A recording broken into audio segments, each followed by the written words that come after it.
buongiorno, ben ritrovati in questo sabato 5 giugno, giornata molto importante sotto tutti i punti di vista, ve lo diremo subito perché è arrivata davvero poco fa, è stata pubblicata e firmata l'ordinanza del governatore Zaia sul Veneto zona bianca, quindi che mette i paletti su quello che si può e non si può fare da lunedì, quindi era attesa questa ordinanza dopo l'annuncio, la conferma ufficiale di ieri del Veneto in zona bianca da lunedì. Giornata importante anche perché l'ultimo giorno di scuola e faremo un punto della situazione anche con il dirigente scolastico regionale più tardi, ma racconteremo anche dell'ultimo giorno di scuola a Treviso per i ragazzi, con i ragazzi che già in molti hanno prenotato la vaccinazione, quindi la vaccinazione under 16. Poi giornata importante perché oggi dopo 17 mesi di stop ripartono le crociere, quindi ci collegheremo a Venezia con la nostra Ilaria Marchiori. La partenza oggi della prima nave da crociera, una MSC che parte intorno alle 17, ma già oggi proprio in questo primo giorno è prevista anche una manifestazione dei no navi e un'altra manifestazione dei sì navi, quindi il contrasto diciamo che ritorna sulle grandi navi nel giorno in cui ripartono le crociere. Parleremo di politica, parleremo di vaccinazioni, giornata da record in Italia, nelle ultime 24 ore 600.000 immunizzazioni, non era mai accaduto e l'Italia che è seconda in Europa ormai per numero di immunizzati e il Veneto che traina anche questa ripartenza di immunizzazioni. Ma dicevamo, in attesa di collegarci con il nostro primo ospite, chiedo alla regia Alessandro Granziera e Tony Paul, che ringrazio di avvertirmi quando abbiamo il primo ospite. Vediamo subito quali sono le determinazioni dell'ordinanza del governatore Zaia, più o meno erano ovviamente anticipate perché abbiamo visto cosa è accaduto una settimana fa, in questa settimana in Friuli Venezia Giulia, ma vi leggo insomma a grandi linee cosa accadrà dal 7 di giugno, cioè da lunedì. Allora, dice l'ordinanza che dal 7 giugno, da lunedì, su tutto il territorio regionale è prevista l'anticipazione delle date di riapertura. Ricordate il calendario cadenzato delle riaperture, viene a cadere tutto. Ovviamente quello che più si aspettava la gente era diciamo, la fine del coprifuoco, ma non c'è solo questo. Allora dal 7 di giugno l'apertura dei parchi tematici e di divertimento, anche temporanei, attività di spettacolo viaggiante, parchi avventure e centri di intrattenimento per le famiglie, le piscine, i centri natatori in impianti coperti, era la grande attesa delle piscine all'interno, centri benessere termali che riaprono, feste private anche conseguenti alle cerimonie civili e o religiose all'aperto e al chiuso, attività di servizi di ristorazione svolte da qualsiasi esercizio anche al chiuso, le fiere, comprese le sagre e le fiere locali, grandi manifestazioni fieristiche, congressi e convegni, eventi sportivi aperti al pubblico, sale giochi e scommesse, sale bingo e casinò, centri culturali, centri sociali, centri ricreativi, corsi di formazione. Per quanto riguarda i bar, adesso vedo subito l'ospite, andiamo subito dall'ospite, fino al 21 di giugno, dopodiché ci sarà poi, salvo imprevisti l'ultima ora, il via libera senza limitazioni. Fino al 21 di giugno in zona bianca il consumo al tavolo negli spazi al chiuso, e questo era il nodo dell'incertezza di questi giorni, è consentito per l'attività dei servizi di ristorazione per un massimo di 6 persone per tavolo, salvo che siano tutte conviventi, quindi è il numero di 6 di cui si parlava in questi giorni è quello definitivo fino al 21 di giugno. Parleremo poi anche delle discoteche, resta il rebus delle discoteche, possono aprire ma senza far ballare le persone, del grande nodo delle discoteche che come sappiamo sono in rivolta e pronte ad aprire a luglio anche con il ballo senza attendere altre indicazioni dal governo.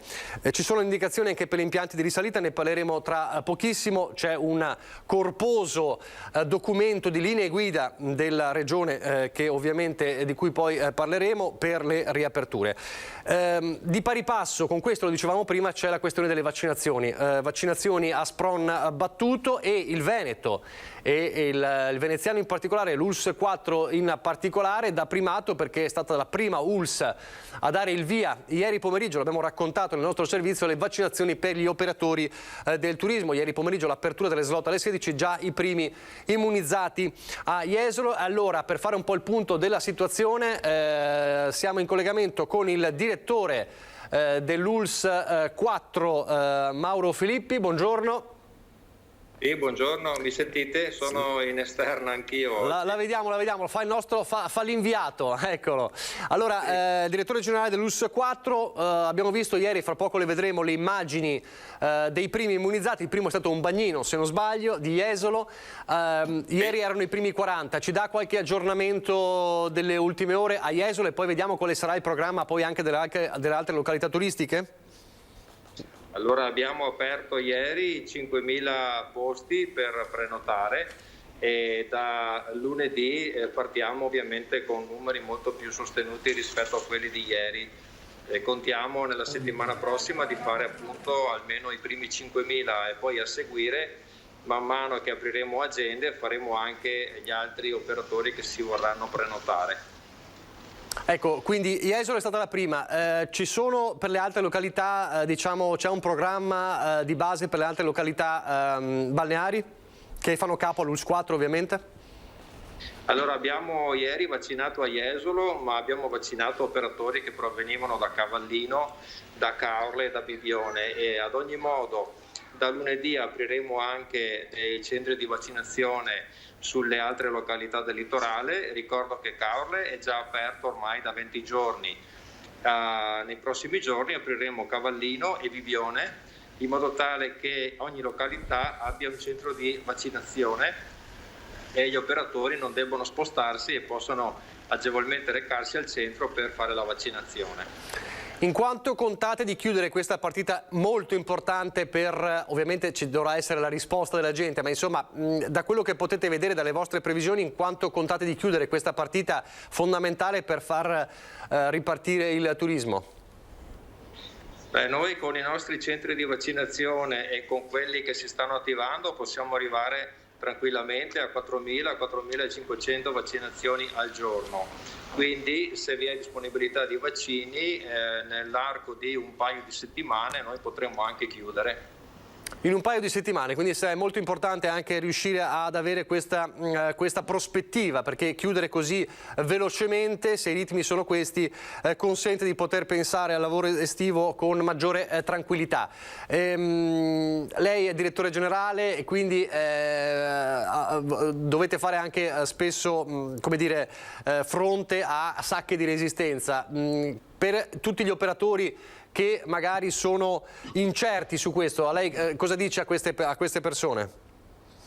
Beh, oggi dico che l'unica cura contro il Covid è il vaccino e attenzione perché essere contagiati dal Covid non significa necessariamente avere la sintomatologia eclatante che abbiamo visto nei più anziani. Il Covid è subdolo e può arrecare danni anche senza che noi ne siamo consapevoli, quindi invito tutti, giovani e non giovani, a vaccinarsi perché questa è l'unica arma vincente di cui oggi disponiamo. Quest'arma è fondamentale ed è un'arma che non avevamo lo scorso anno, però è importante ribadire anche un altro concetto. Abbiamo parlato della zona bianca dal 7 giugno.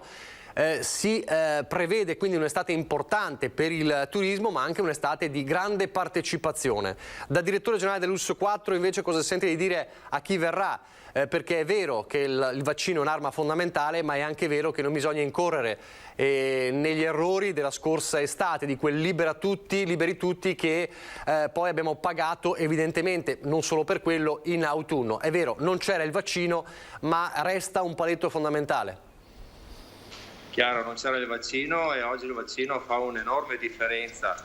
Abbiamo più conoscenza rispetto all'anno scorso tutti quanti, però è chiaro che i protocolli di prevenzione e l'utilizzo dei dispositivi di protezione, in primis la mascherina, il distanziamento, il lavaggio delle mani e un minimo di buon senso, consentono sicuramente di fare una vacanza in tranquillità, in serenità, o di lavorare in tranquillità, in sicurezza, senza dover rinunciare a nulla. Quindi è chiaro che il nostro invito è quello a tutti comunque di porre la massima attenzione rispetto ai propri comportamenti per non abbassare la guardia, pur vivendo serenamente questa condizione di zona bianca che chiaramente tutti aspettavamo con ansia. La domanda delle domande, non pretendo che lei abbia la risposta, ma glielo chiedo comunque. E la domanda che tanti si fanno: quando torneremo diciamo, a non dover più utilizzare anche all'aperto evidentemente la mascherina, stante il fatto che, come diceva Zaia più volte, diventerà un accessorio da portarsi dietro, però questa libertà dalla mascherina secondo lei quando potrebbe essere messa in atto? Guardi, personalmente non credo di rinunciare a questo accessorio come l'ha chiamato il Presidente, perché quest'anno la mascherina ha consentito, tanto per fare un esempio, di contrastare in maniera efficace l'influenza. Però al netto di questo è chiaro che nelle prossime settimane sicuramente ci saranno indicazioni da parte del Comitato Tecnico rispetto alla possibilità di non utilizzarla almeno nei luoghi all'aperto, ma di continuare ad utilizzarla nei luoghi chiusi. Però, come ha detto giustamente il Presidente, questo è un accessorio al quale probabilmente non rinunceremo a prescindere dal Covid. Benissimo, allora la ringrazio, grazie al direttore generale dell'ULSS 4 Mauro Filippi, buon lavoro. Allora, obiettivo entro 2 settimane di finire, di completare, come ci ha detto lei, questa vaccinazione per gli operatori turistici, ovviamente della sua ULSS, per dare respiro ovviamente al lavoro degli operatori del turismo. Grazie e buon lavoro. Arrivederci, grazie a voi. Grazie al direttore generale dell'ULSS 4, vaccinazioni degli operatori turistici, ma anche le altre vaccinazioni che proseguono. E allora un'arma in più messa a disposizione dall'ULSS 2, in questo caso Marca Trevigiana, è quella del camper, lo abbiamo annunciato ieri anche negli scorsi giorni, il camper nelle piazze cittadine. Oggi a Treviso, Montebelluna e a Castelfranco si replica domani. Per noi a Treviso, a vedere un po' com'è la situazione delle vaccinazioni in camper, è il nostro Lucio Zanatto, che abbiamo in collegamento telefonico. Lucio.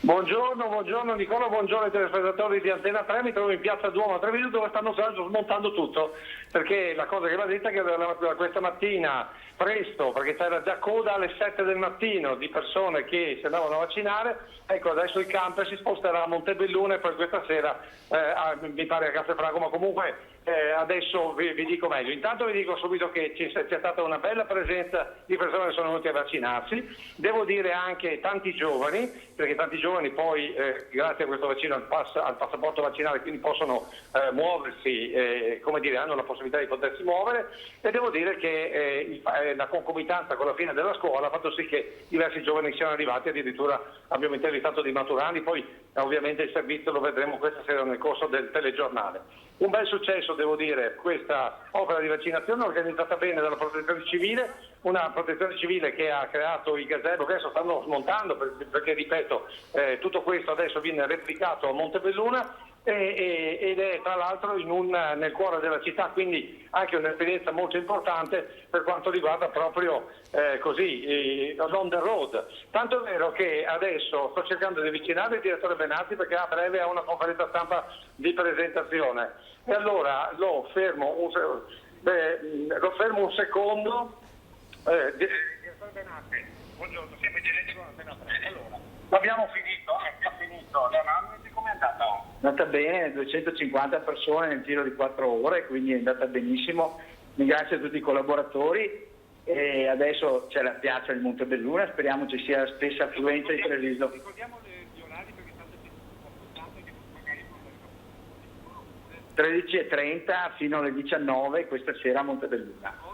E poi domani abbiamo ovviamente con Oderzo e poi domani mattina, e poi abbiamo Conegliano e Vittorio Veneto. Sono visibili nel sito dell'ULSS, perfettamente. Benissimo.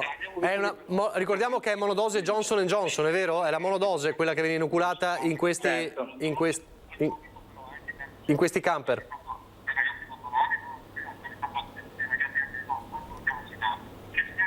No, il segnale è che questi ragazzi vanno a fare l'Erasmus e quindi hanno bisogno di avere la vaccinazione nel giro di un mese, altrimenti la doppia vaccinazione purtroppo il tempo sarebbe troppo lungo, dovrebbero rinunciare ad andare all'estero, e quindi hanno i genitori, cioè loro e i genitori hanno autorizzato. Poi c'erano dei giovani che sono andati, per esempio io ho fatto l'anamnesi un paio di pizzaioli che fra 15 giorni partono e vanno in Germania a fare i pizzaioli per la stagione, e in questo caso qui abbiamo fatto ovviamente Johnson & Johnson perché non avevano alternative, e altri sono perché ovviamente vanno per lavoro all'estero, un paio di gelatai che devono andare a lavorare in Germania, avevano bisogno di avere nel giro di 20 giorni la vaccinazione. Ecco, questo caso non sostituisce ovviamente la Assolutamente no, è un modo come un altro di poter dare alla popolazione la possibilità di fare un vaccino in dose unica, di avere la certificazione subito, perché abbiamo dato la certificazione come vuole giustamente la Regione in doppia lingua, italiano e inglese, quindi possono andare all'estero, perché la maggioranza dei giovani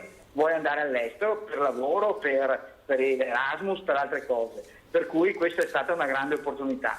Come è stata un'opportunità per gli over 60, perché tante persone ci hanno detto che hanno accettato solo perché erano un'unica dose, perché hanno paura di fare la seconda, perché non vogliono, perché lo stress da fare la prima, quindi è un modo come un altro per poter accelerare e avere la certificazione subito. Grazie direttore Benassi, poi naturalmente seguiremo la conferenza stampa che in questo momento fa il termine della vaccinazione, però se mi dai posso avere ancora qualche minuto? Sì, hai ancora qualche minuto, certo.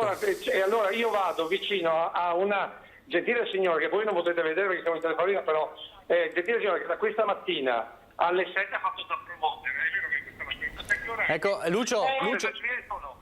Sono Sara della Protezione Civile, sono qua dalle 7:30 di mattina con i miei colleghi e abbiamo gestito l'organizzazione e l'accesso qui al camper vaccinale. C'è stata molta affluenza stamattina, si è cercato di chiamare più persone possibile nell'arco della giornata, comunque è un'iniziativa molto valida che forse è anche da ripetere probabilmente. Anche da promuovere. Io posso sì, più ci vacciniamo meglio è, insomma. Grazie, adesso la lasciamo perché voi dovete vedere, stanno smantellando praticamente tutti i gazebo pronti per smontarli appunto a Montebelluna. Certo. Questo naturalmente vale per i cittadini, i nostri telespettatori che sono a Montebelluna, come avete sentito gli altri appuntamenti del camp, che è davvero un'iniziativa, come dire, molto semplice, molto on the road, ma che attrae molte persone, come abbiamo sentito anche molti over 60, che con Johnson & Johnson in un'unica dose hanno trovato una sorta di tranquillità, perché c'è sempre un po' di timore. Io credo che la storia di AstraZeneca abbia veramente inciso, soprattutto nelle persone di una certa età, certo, con diversi timori. Abbiamo visto molte persone che insomma all'inizio dice sono un po' agitata perché non so cosa mi capita, poi quando ho fatto l'iniezione è passato tutto, non si sono addirittura accorti, perché qui hanno delle mani davvero eccezionali per quanto riguarda l'iniezione. Benissimo, grazie allora Lucio. Allora continua pure il tuo giro, poi vedremo questa sera il servizio, ovviamente anche con la conferenza stampa del direttore Benazzi. Peraltro dicevamo, grazie Lucio, agevole per il fatto di essere una monodose Johnson & Johnson, quindi può risolvere alcuni problemi legati, lo diceva il direttore Benazzi, a chi deve partire per lavoro e stare via a lungo tempo e quindi non riesce a calcolare la seconda dose. E peraltro lo ricordo anche a chi volesse approcciarsi a questo tipo di vaccinazione oggi a Montebelluna, fra poco più di un'ora in piazza del municipio a Montebelluna, il prossimo appuntamento, non occorre la prenotazione, quindi basta recarsi sul posto con l'anamnesi compilata, si scarica facilmente dall'ULS, il modulo dell'anamnesi scaricata dal sito dell'ULS 2 e con la tessera sanitaria magnetica, quindi non occorre la prenotazione, quindi ci si può recare sul posto molto agevolmente, e lo dicevamo è una monodose Johnson & Johnson, quindi una sola dose, non occorre la seconda e si è immunizzati. Questo è molto importante, lo dico insomma a chi dicevamo a Montebelluna e poi anche a Castelfranco si potrà recare oggi, domani, Oderzo, Conegliano e Vittorio Veneto. In attesa di collegarci, la vedo già, allora lo dicevamo prima, una giornata importante oggi, non solo per la questione delle vaccinazioni e la fine della scuola e il bilancio di un'annata davvero difficile anche sul fronte della scuola, ma una giornata importante perché dicevamo dopo 17 mesi riparte la croceristica, davvero uno stop molto lungo che ha inciso profondamente sull'economia veneziana, e oggi pomeriggio la partenza di una nave MSC che però sarà, come dire, accompagnata da due manifestazioni, la manifestazione dei no navi, e qui ovviamente la tensione potrebbe farsi sentire e risalire, ma anche di chi dice sì navi. È il contrasto insomma che si è sempre portato avanti in questi anni e in questi mesi. Noi siamo in collegamento con Ilaria Marchiori e Simone Merlo, vedo che ha già un ospite. Ilaria, allora. Sì, buongiorno Nicola, buongiorno a tutti i nostri telespettatori. Come vedete alle mie spalle, ecco lì la MSC Orchestra che parte proprio oggi, salperà alle ore 17 con circa 1 migliaio di passeggeri e come dicevi proprio poco fa dallo studio è da 1 anno e mezzo che non salpava una crociera da qui. Ci troviamo alla stazione marittima. Insieme a me c'è Alessandro Santi che è il presidente nazionale di Federagenti e il portavoce di Venice Port Community. Benvenuto Alessandro. Allora, innanzitutto per voi questa è una grande giornata. Assolutamente sì, hai ben detto, ovviamente per noi è un segnale di ripartenza che attendevamo da tantissimi mesi, hai ben detto 18 mesi, ricordo che oltre al problema del Covid abbiamo avuto inizialmente il problema dell'acqua alta e quindi noi da novembre del 2019 le nostre acque non sono state solcate dalle navi passeggere, per cui oggi si riparte, è un segnale importante per 4.000 lavoratori che sono impegnati in questo business e quindi il fatto di vedere finalmente una prua che arriva significa effettivamente riaprire e questo sarà effettivamente quello che ci aspettiamo nei prossimi mesi. Ecco, una ripartenza a 360 gradi perché è ripartita Venezia, è ripartita anche con una serie di eventi tra cui l'abbiamo detto e l'abbiamo visto proprio in questa settimana il Salone Nautico che è giunto a conclusione, soprattutto una ripartenza anche a livello lavorativo e turistico per la città. Assolutamente sì, ci piace dire che cominciamo a riportare la gente dalla porta principale di Venezia, cioè la porta dell'acqua. Venezia si visita entrando dall'acqua e quindi questi 15 giorni, diciamo dopo il 15 di maggio, abbiamo avuto un susseguirsi di eventi dove effettivamente l'entrata è stata dal mare e quindi questo è fondamentale. Abbiamo iniziato con degli yacht, dei super yacht in riva a Sette Martiri, poi è partito il Salone Nautico che è un evento che riporta la vicinanza della cittadinanza al mare in tutte le sue attività, dalla cantieristica alla nautica da diporto, evidentemente anche ai super yacht e questo ha determinato uno scivolo verso oggi in cui effettivamente una nave di dimensioni superiori entra in laguna e comincia finalmente la sua attività, diciamo, croceristica. Ecco, un'attività croceristica che come sappiamo non è gradita a tutti, infatti proprio per questo motivo oggi alle 16 ci saranno 2 manifestazioni, una nella zona delle Zattere da parte del comitato No Grandi Navi, però poi abbiamo anche un'altra manifestazione che si terrà davanti all'Hotel Danieli invece per il Sì Grandi Navi. Contemporaneamente si svolgeranno, si attendono moltissime persone, tanto che la stessa prefettura ha voluto dividerli e creare 2 zone separate in modo che non succeda troppo caos.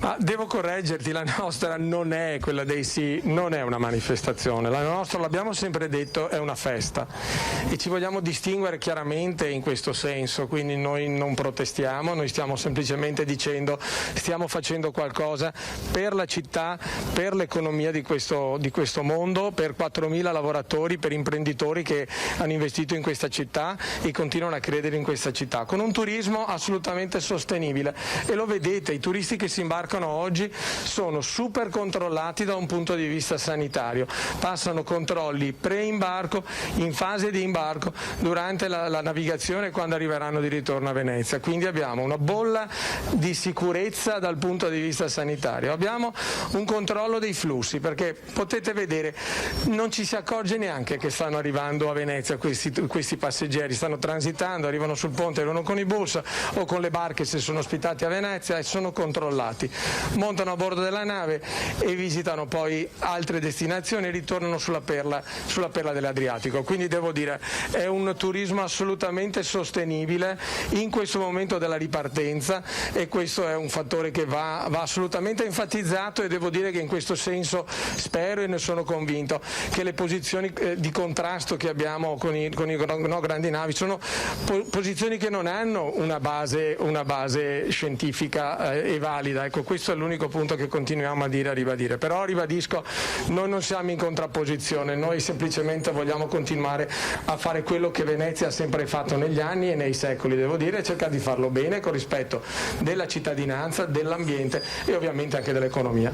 Ecco Presidente, i no grandi navi, pur sostenendo e riconoscendo l'importanza di poter riacquistare lavoro per molto personale che riguarda le crociere, diciamo aggrappano soprattutto, si fanno forza di quanto è stato deciso dal governo, ovvero di queste partenze provvisorie da Marghera che ad oggi non si vedono per determinati motivi. Ma è per quello che dico che non c'è in realtà un contrasto. Noi in questo momento vogliamo tutti la stessa cosa, e cioè noi siamo tutti d'accordo che dobbiamo trovare una via alternativa al transito in bacino di San Marco. Se su questo punto troviamo la convergenza, diciamo non c'è nessun problema. La via alternativa anche noi la richiediamo ormai dal 2012, non si è mai trovata una soluzione. Oggi c'è un concorso di idee che stiamo aspettando tutti che possa essere realizzato, e speriamo che si faccia, e speriamo che non sia una palla lanciata in tribuna. Penso che in questo senso abbiamo gli stessi timori. Noi vogliamo che il governo prenda una decisione, è chiaro anche ed è inevitabile che dobbiamo pensare insieme a un periodo transitorio. Marghera è la soluzione giusta, noi diciamo anche che è necessario pensare di fare manutenzione ai canali, in primis il Vittorio Emanuele, che ci permette di utilizzare quest'area che, come potete vedere, è un'area strepitosa, ha vinto premi ed è un'area che non ha eguali in nessuna parte del Mediterraneo, se non forse a Barcellona. Quindi noi abbiamo bisogno di valorizzare quello che possiamo in un ambito di sostenibilità, e il principio è sempre lo stesso. E questa, diciamo, è la partenza che taglia un po', che dà un po', è un po' il trampolino di lancio per quelle che saranno altre crociere nei prossimi mesi. Sì, con molta purtroppo devo dire con molta tranquillità. Il mercato sta risollevandosi, è stata una crisi nera. Ricordo che a livello nazionale c'è stato un calo del 95% diciamo, degli approdi e dell'economia legata alle navi da crociera. Questo chiaramente ha influito in maniera pesante nelle economie sia degli armatori ma anche di tutti gli operatori, inclusi gli agenti marittimi raccomandatari che io rappresento, ma gli operatori del settore. Quindi in questo senso è un inizio, sarà un inizio lento, ma sicuramente un inizio che deve dare la giusta via per una sana ripresa per questa città e per questa economia. Bene, se non ci sono altre domande dallo studio, io ringrazio Alessandro Santi per essere stato qui con noi e restituisco la linea. Grazie Ilaria Marchiori, anche Simone Merlo e Alessandro Santi il tuo ospite. Poi ovviamente racconteremo nei telegiornali di questa sera cosa accadrà poi nel pomeriggio con la manifestazione dei neonavi e poi anche con, l'hanno chiamata la festa, diciamo, per la ripartenza, e proprio in contemporanea. Allora, pochi istanti di pubblicità e poi ripartiamo dalla scuola. Rieccoci in diretta con il racconto di questa giornata, dicevamo, importante. Abbiamo visto poco fa nel collegamento con Ilaria Marchiori da Venezia la ripartenza delle crociere oggi, quindi una svolta davvero per il turismo nei prossimi mesi, con tutte le problematiche ovviamente che si accompagnano a questa situazione. Per chi riparte c'è chi si ferma, perché oggi, lo dicevamo anche in apertura del nostro collegamento, oggi è l'ultimo giorno di scuola. E allora chi meglio del dirigente scolastico regionale Carmela Palumbo, che ringrazio, buongiorno. Buongiorno a voi. Chi meglio di lei può trarre un bilancio di questa annata davvero particolare, un anno in trincea, l'abbiamo detto, dopo l'anno del Covid con il primo anno con il Covid e con i ragazzi a casa e la DAD tutto spiano. Questo è stato l'anno invece, tranne che per ovviamente le scuole superiori, del ritorno a scuola, ad esempio per le elementari, la novità delle mascherine. Insomma, che anno è stato? Se dovesse dare un aggettivo a questa annata davvero particolare. Ma un anno sicuramente storico, un anno sulle montagne russe per le scuole dal punto di vista organizzativo, perché tutto è stato possibile preservare la didattica e diciamo con molta veramente resilienza portarla avanti grazie a una ferrea organizzazione e al rispetto dei protocolli di sicurezza, anche agli adeguamenti organizzativi in corso d'anno che le scuole hanno dovuto mettere in piedi, il tutto con una sola finalità, quella di assicurare comunque la didattica agli studenti. Ovviamente, come lei ha detto, gli studenti delle scuole superiori sono stati maggiormente penalizzati perché hanno avuto dei periodi tra novembre e dicembre e poi successivamente con la DAD o al 100% o al 50%, infine hanno terminato con una rotazione al 75%. C'è stata anche da gestire tutta la partita complessa dei trasporti, ma fondamentalmente devo dire che il sistema scolastico veneto ha dato una prova di grandissima tenuta e di grandissimo impegno professionale da parte di tutti gli operatori, dei dirigenti scolastici, dei docenti e del personale non docente. Davvero una grandissima prova di capacità e competenza. I ragazzi, cosa dice di questi ragazzi che hanno davvero affrontato dai bambini delle elementari in un certo senso ai ragazzi delle superiori un'annata difficile? Che dire di questi ragazzi? Beh, sicuramente anche nella loro mente, quando saranno grandi, questo sarà un anno da ricordare, cioè ricorderanno molto bene quello che è successo in questi 2 anni anche a livello scolastico e in qualche caso anche a livello familiare. Ricordiamo però anche che i ragazzi hanno una capacità, come dire, di recupero, di rigenerazione, di guardare al futuro, di guardare avanti, che è importantissima e che è la prerogativa che permetterà loro senz'altro anche di recuperare non solo in termini di socialità ma anche eventualmente qualche lacuna negli apprendimenti. Quindi io sono molto fiduciosa soprattutto nelle possibilità che metteremo in campo anche dall'inizio di settembre, già con le attività del piano estate e con le attività di recupero e poi con tutta la didattica del prossimo anno, che potrà essere anche una didattica più arricchita proprio dall'esperienza anche dell'uso delle tecnologie che quest'anno sono state l'ancora di salvezza in molti casi. Ha anticipato una mia domanda, fra poco le chiedo anche del piano estate della scuola in estate. Come cambierà, lo ha già detto un po' adesso, la scuola da settembre in poi? Ovviamente la speranza è di riuscire a tornare normalmente in classe, ma questo lo sapremo soltanto nei prossimi mesi. La campagna di vaccinazione, lei lo ha detto qualche settimana fa, fondamentale la vaccinazione dei ragazzi per poter ripartire in sicurezza. Ecco, ma come può cambiare? Lo diceva lei, la tecnologia sarà più utilizzata? Ma io penso veramente che potrà cambiare in meglio la nostra scuola, perché abbiamo potuto da un lato verificare anche tutti i limiti sia della didattica in presenza, chiamiamola così tradizionale, quella di tipo meramente trasmissivo, e sia i limiti della didattica da remoto. Quindi per gli insegnanti è stato anche un anno di riflessione, di prova sul campo delle metodologie didattiche e quindi la scuola non potrà che uscirne arricchita. Peraltro la pandemia ha anche portato l'attenzione dell'opinione pubblica, della politica fortemente sulla scuola, e anche gli investimenti del Recovery Plan ci daranno conto di questo, perché si farà molto in termini di connettività delle scuole e anche di recupero edilizio delle scuole. Quindi credo che sarà una scuola migliore. Facciamo un punto finale, se si può fare, sulla scuola in estate, perché abbiamo, diciamo, input diversi. C'è chi dice insomma che ce ne sarà poca, c'è chi dice che ce ne sarà che sarà invece realizzata, forse dipende anche dal tipo di scuola. Il suo punto di vista dal suo osservatorio della scuola in estate, se ci sarà in Veneto oppure sarà a macchia di leopardo? Allora, noi abbiamo fatto parecchie conferenze di servizio con i dirigenti scolastici, sia per informarli sulle procedure e sia anche per capire da loro le intenzioni.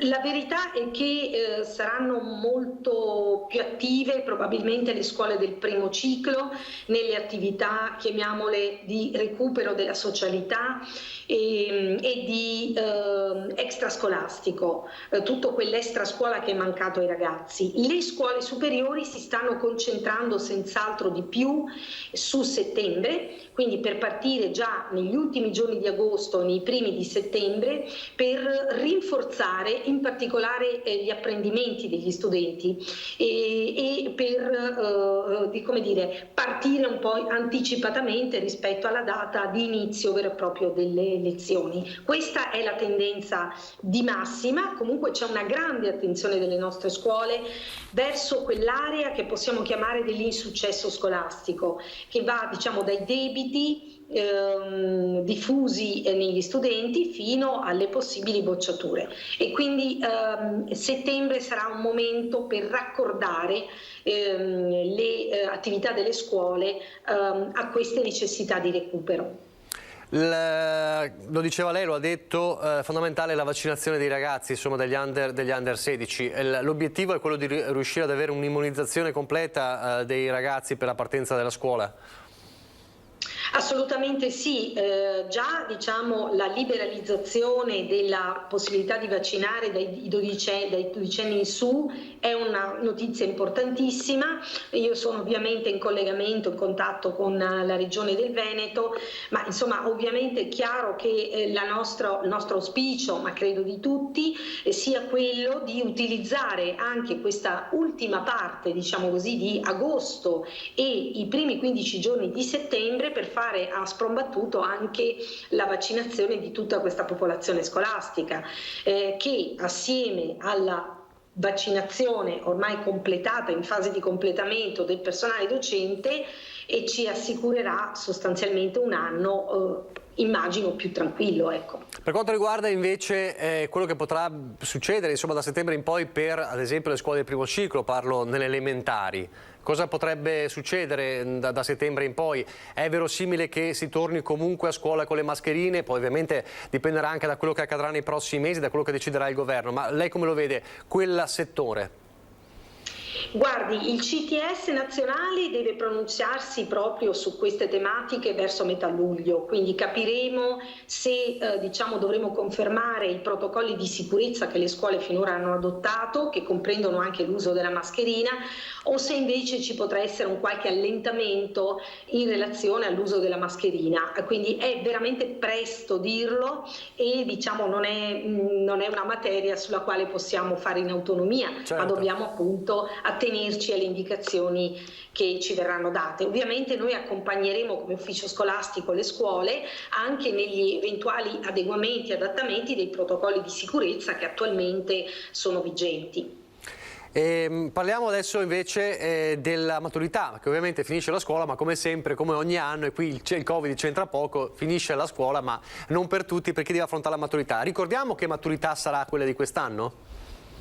Sì, una maturità che prevede lo svolgimento di un colloquio sostanzioso che si avvia con l'esposizione di un elaborato che gli studenti hanno già predisposto in questi giorni, concordandolo con i loro docenti, e che poi si dispiega su tutte le materie del percorso di studi. Sostanzialmente viene questo unico colloquio sostituisce le 2 prove scritte più il colloquio che sono previsti ordinariamente. C'è un'inversione del valore dei punteggi perché diciamo fatto 100 il punteggio massimo e 60 sarà il punteggio attribuito al credito scolastico, quindi diciamo al profitto che gli studenti hanno maturato negli ultimi 3 anni, e 40 punti massimi saranno attribuiti al colloquio, mentre nell'esame, chiamiamolo ordinario, è esattamente il contrario. cioè gli iscritti e l'orale valgono per 60 punti e i crediti per 40. Sarà comunque un esame che manterrà, credo, tutti i crismi del rito di passaggio. Si inizia il 16 di giugno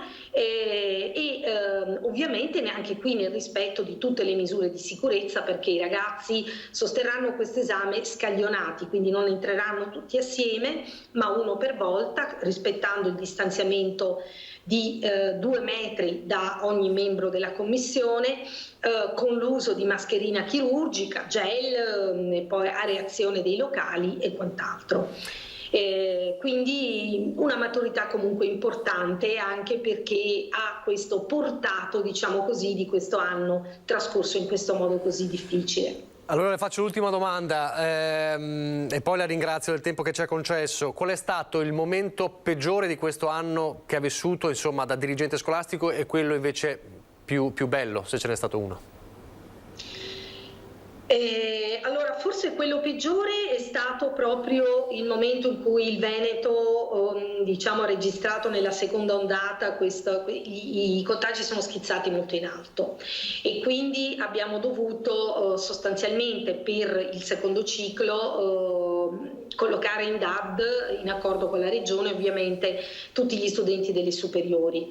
È stato un momento delicato perché c'era molto nervosismo nel mondo della scuola, proprio per il livello alto dei contagi, un rispetto quasi maniacale dei protocolli di sicurezza, molto nervosismo ovviamente anche a livello di scuola del primo ciclo, di scuola dell'infanzia, c'era la pressione forte dei genitori, alcuni avevano anche paura, diciamo, di questa continuazione della didattica nel primo ciclo, quindi è stato il momento forse più delicato da gestire con le scuole, dove abbiamo stretto i denti. I momenti più belli, direi quello iniziale, il primo giorno di lezioni, dopo aver fatto un'estate, diciamo, di lavoro intenso per far sì che tutto fosse pronto, e direi il momento in cui abbiamo riportato i ragazzi delle superiori al 75% con un piano dei trasporti che ha veramente funzionato bene in tutte le 7 province. Questo posso dire in sintesi. Benissimo, è stata gentilissima, è stata come sempre molto precisa, lo vedremo. Intanto facciamo già un in bocca al lupo ai ragazzi che si preparano per la maturità. Grazie davvero, grazie, ci sentiremo anche ovviamente nei prossimi mesi per capire che scuola ci aspetta anche in futuro. Grazie e buon lavoro al dirigente regionale scolastico Carmela Palumbo. Grazie. Grazie a voi. Allora, restiamo però nel mondo della scuola, perché come dicevamo oggi è stato l'ultimo giorno di scuola. La nostra Anna De Roberto ha così fatto un piccolo viaggio a Treviso che adesso ci racconta. Vedremo le immagini ad esempio dell'uscita dei ragazzi del Canova. Allora Anna De Roberto in linea, buongiorno. Sì, buongiorno Nicola, buongiorno ai telespettatori. Allora il tam tam, diciamo, dei ragazzi che hanno terminato le lezioni e si sono, come dire, dispersi per le strade di Treviso è quasi terminato. C'è ancora qualcuno che si è fermato in osteria per brindare, abbiamo raggiunto anche loro. Diciamo che è stato un ultimo giorno di scuola un po' anomalo, perché la maggior parte delle scuole di Treviso ha fatto soltanto 2 ore di lezione, quindi a partire dal liceo Canova con l'uscita alle 9:50, poi a seguire invece il Duca degli Abruzzi 10:50, alle 11 il liceo Da Vinci, quindi insomma anche qui uscite scaglionate nei vari istituti, ma davvero si respirava un entusiasmo coinvolgente. C'erano ragazzi che urlavano, ragazzi con le corone di fiori al collo, abbiamo trovato anche qualcuno con una bottiglia di vino in mano, questo sì lo dobbiamo dire, e tantissimo entusiasmo, soprattutto ovviamente da parte dei ragazzi della maturità. Alla domanda quanto è stato difficile quest'anno per voi, tutti hanno convenuto insomma nei limiti di questa DAD, tutti sono consapevoli di quello che hanno perso, quindi il contatto con gli amici, tante lezioni, insomma tutti hanno un po' capito che quest'anno è stato un anno difficile e pieno di limiti, ma sono felici. E addirittura, Nicola, devo dirti che abbiamo trovato tantissimi ragazzi che hanno lanciato un appello ai loro coetanei perché vadano a vaccinarsi. Andate a vaccinarvi, urlavano fuori dalla scuola, perché così ne usciamo al più presto. Quindi questo, ecco, diciamo, il sentimento.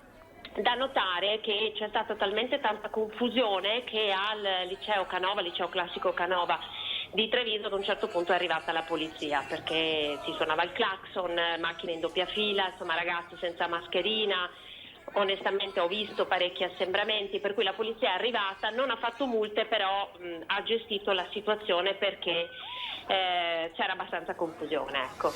Benissimo, allora ci racconterai tutto questa sera nel tuo servizio. Grazie, davvero grazie Anna De Roberto per questo veloce flash, questo spaccato. Allora, diceva Anna De Roberto, insomma, lo stesso appello dei ragazzi a vaccinarsi. Allora, da Vicenza il servizio proprio sui giovani e le vaccinazioni, un piccolo viaggio anche qui di sensazioni a Vicenza, il servizio sui vaccini ai giovani. Ovviamente non solo intervistati i giovani ma anche le altre persone, insomma cosa ne pensano di questa possibilità dai 12 ai 15 anni dopo l'ok dell'AIFA. Secondo me i giovani sono quelli un po' più a rischio, perché sono quelli che fanno più comunella, sono quelli che fanno più assembramenti, è diverso dai giovani agli adulti. Secondo me sì. Quindi vaccinare loro per salvaguardare gli altri, è un po' questo il concetto? Vaccinare anche loro per salvaguardare tutti, non solo gli altri, gli anziani, i più piccoli, chi come mio marito ha problemi di salute, sì. Secondo me sì. Favorevole quindi? Favorevole. Sono loro che prevalentemente rischiano di spargere il contagio praticamente, come tutti gli altri del resto. In visione di un ritorno a scuola penso proprio di sì, l'avrei fatto già anche prima io, in visione proprio della scuola per loro, perché secondo me è una mancanza non andare a scuola per i ragazzi incredibile. Penso che vada bene. E perché secondo lei per l'inizio della scuola? Sì, per il fatto che sono in gruppo. Ma anche noi che siamo 60 anni, va bene dai, bocce da 10-15 anni, magari sono ancora bambini, penso di no. Io sono d'accordo assolutamente sui vaccini, quindi penso che vada assolutamente bene, anche per evitare eventuali contagi con eventuali nonni che abitano insieme ai ragazzi e via dicendo, quindi sono d'accordo. Anche tra i giovanissimi? Anche tra i giovanissimi, i miei figli, assolutamente. Io sono d'accordo e sto aspettando anche io quando avrò la possibilità di fare. Quanti anni hai? Ho 22 anni e considero che solo così possiamo combattere la pandemia. Penso di sì. Anche per la ripresa, diciamo, dell'anno scolastico? Penso di sì, è una protezione, quindi restiamo sulle parole della scienza. E a proposito di scienza, anche i pediatri a Padova intervengono sulla vaccinazione ai ragazzi, sentite. 10.335 vaccinazioni in un giorno. Giovedì 3 giugno è stata una giornata da record per Padova e provincia. Tutti i centri di vaccinazione hanno lavorato a pieno ritmo, mettendo a segno un risultato importantissimo che punta dritto all'immunità di gregge. Oltre 10.000 somministrazioni di siero anti-Covid, il dato migliore dall'inizio della campagna vaccinale. Salgono così a 535.559 le dosi complessivamente inoculate, con il 39,1% della popolazione ormai coperta dal primo vaccino e il 19% che ha già ricevuto anche il richiamo. Nel frattempo l'USL 6 ha messo a disposizione altri 25.000 posti per i vaccini anti-Covid destinati agli over 12. Le date a disposizione sono dal 29 luglio al 4 agosto. Al momento ci sono ancora 7.000 posti disponibili. I pediatri raccomandano il vaccino e rassicurano i genitori. Credo che quanti più siano i soggetti vaccinati, tanto più ovviamente sia possibile raggiungere l'obiettivo. La malattia ovviamente, anche se nei bambini si è dimostrata lieve, non sappiamo nemmeno se in futuro possa avere anche delle conseguenze, ma in ogni caso spegnere tutti i focolai e tutte le possibilità di diffusione del virus ovviamente facilita anche poi la possibilità che ci siano poche varianti. Presto anche i pediatri di libera scelta potrebbero scendere in prima linea e vaccinare i piccoli pazienti. In questi giorni, insieme alla Regione Veneto, stanno mettendo a punto un protocollo d'intesa come quello siglato mesi fa con i medici di base. Nel frattempo rassicurano anche le future e le neomamme. Anche nell'allattamento la mamma che allatta può vaccinare, può essere vaccinata ovviamente, e i anticorpi che produce in parte passano tramite il latte e il bambino ovviamente ne trova giovamento. Allora, la questione dei trasporti a Venezia si fa sempre più calda. 2 aggressioni ai danni di personale ACTV anche questa mattina sono avvenute appunto stamane nel giro di un'ora. Non sono le prime, in questi giorni abbiamo raccontato nei nostri servizi. Con le prime pressioni dettate dai flussi turistici in arrivo, il trasporto pubblico locale è entrato in crisi, lasciando a terra molta gente, soprattutto residenti diretti al posto di lavoro. La riduzione del 50% dei posti disponibili a causa delle limitazioni del Covid e le riduzioni delle corse hanno esacerbato gli animi, al punto che tra le 10 e le 10:30 di stamane una marinaia all'approdo di Sant'Alvise è stata presa a calci, mentre un dipendente a San Basilio è stato portato via in ambulanza in seguito a una aggressione. E è un caso, ovviamente, è una situazione che sta esplodendo, ne ha parlato ieri anche in conferenza stampa il governatore Zaia. Nel frattempo il consigliere Gasparinetti segnala come in questo momento di caos il vaporetto diretto al salone nautico sia semivuoto e non usufruibile dai residenti, già in affanno appunto per la soppressione di molte corse. Guardate. Dopo l'ennesima denuncia da parte della CGIL nei confronti della dirigenza ACTV, sulla questione interviene anche il consigliere comunale Gasparinetti con una segnalazione. Noi abbiamo 20 dipendenti ACTV precettati per assicurare un servizio di navetta con il salone nautico che viaggia semivuoto, e ne abbiamo preso conoscenza appostandoci davanti al Terminal C. Fra l'altro un servizio di cui non possono usufruire i cittadini perché è riservato esclusivamente a chi è in possesso del biglietto per il salone nautico. Dunque, mentre la CGIL denuncia mancanza di sicurezza a bordo dei vaporetti, corse che seguono ancora l'orario invernale e aggressioni, il vaporetto destinato al salone nautico sarebbe semivuoto. Una linea in perdita, chiaramente in perdita, affidata ad CTV, mentre le corse redditizie vengono progressivamente trasferite ad un soggetto privato. A me dispiace soprattutto per l'immagine di Venezia che stiamo dando al mondo, perché il servizio di trasporto pubblico in questi giorni è roba da terzo mondo. Le file, gli assembramenti e anche gli episodi di aggressività scatenata da questi disservizi sono francamente inaccettabili. Per questo i gruppi consigliari di opposizione hanno depositato una richiesta di consiglio comunale straordinario. L'importante è offrire agli utenti, perché il turista che arriva è utente come noi cittadini, un servizio degno della storia di questa città e non ammassarli su mezzi pubblici in cui si viaggia come nei carri bestiame. Questo non è accettabile. Non prendeteci in giro, abbiamo capito qual è il gioco e ne parleremo presto in Consiglio Comunale straordinario. Anche il presidente Zaia è intervenuto sul caos dei trasporti, lanciando un appello. Io penso che sia ragionevole rivedere quelle quote del 50% dei mezzi di trasporto, soprattutto acqueo, dove è insostenibile e l'alternativa non c'è che uno c'ha la zattera, c'è il gommone. Si dia un segnale su questo fronte, perché oggettivamente penso a Venezia la riapertura per fortuna della città non è sostenibile con un coefficiente di riempimento del 50% dei vaporetti, per dire, e così per gli autobus. Restiamo sul turismo a Venezia, ovviamente grava anche sulla questione dei trasporti, ma appunto c'è questa problematica della riduzione per il Covid e questa tensione. Parlavamo prima delle vaccinazioni agli operatori del turismo, abbiamo iniziato proprio con il direttore generale dell'US 4 Filippi, con i primi immunizzati a Jesolo. Ovviamente c'è anche, non c'è solo il litorale, quindi le località balneari, c'è anche Venezia e gli albergatori di Venezia che chiedono di poter iniziare velocemente la vaccinazione dei loro operatori e lanciano una campagna molto forte con prese di posizioni anche dure nei confronti di chi non vorrà vaccinarsi. Sentite.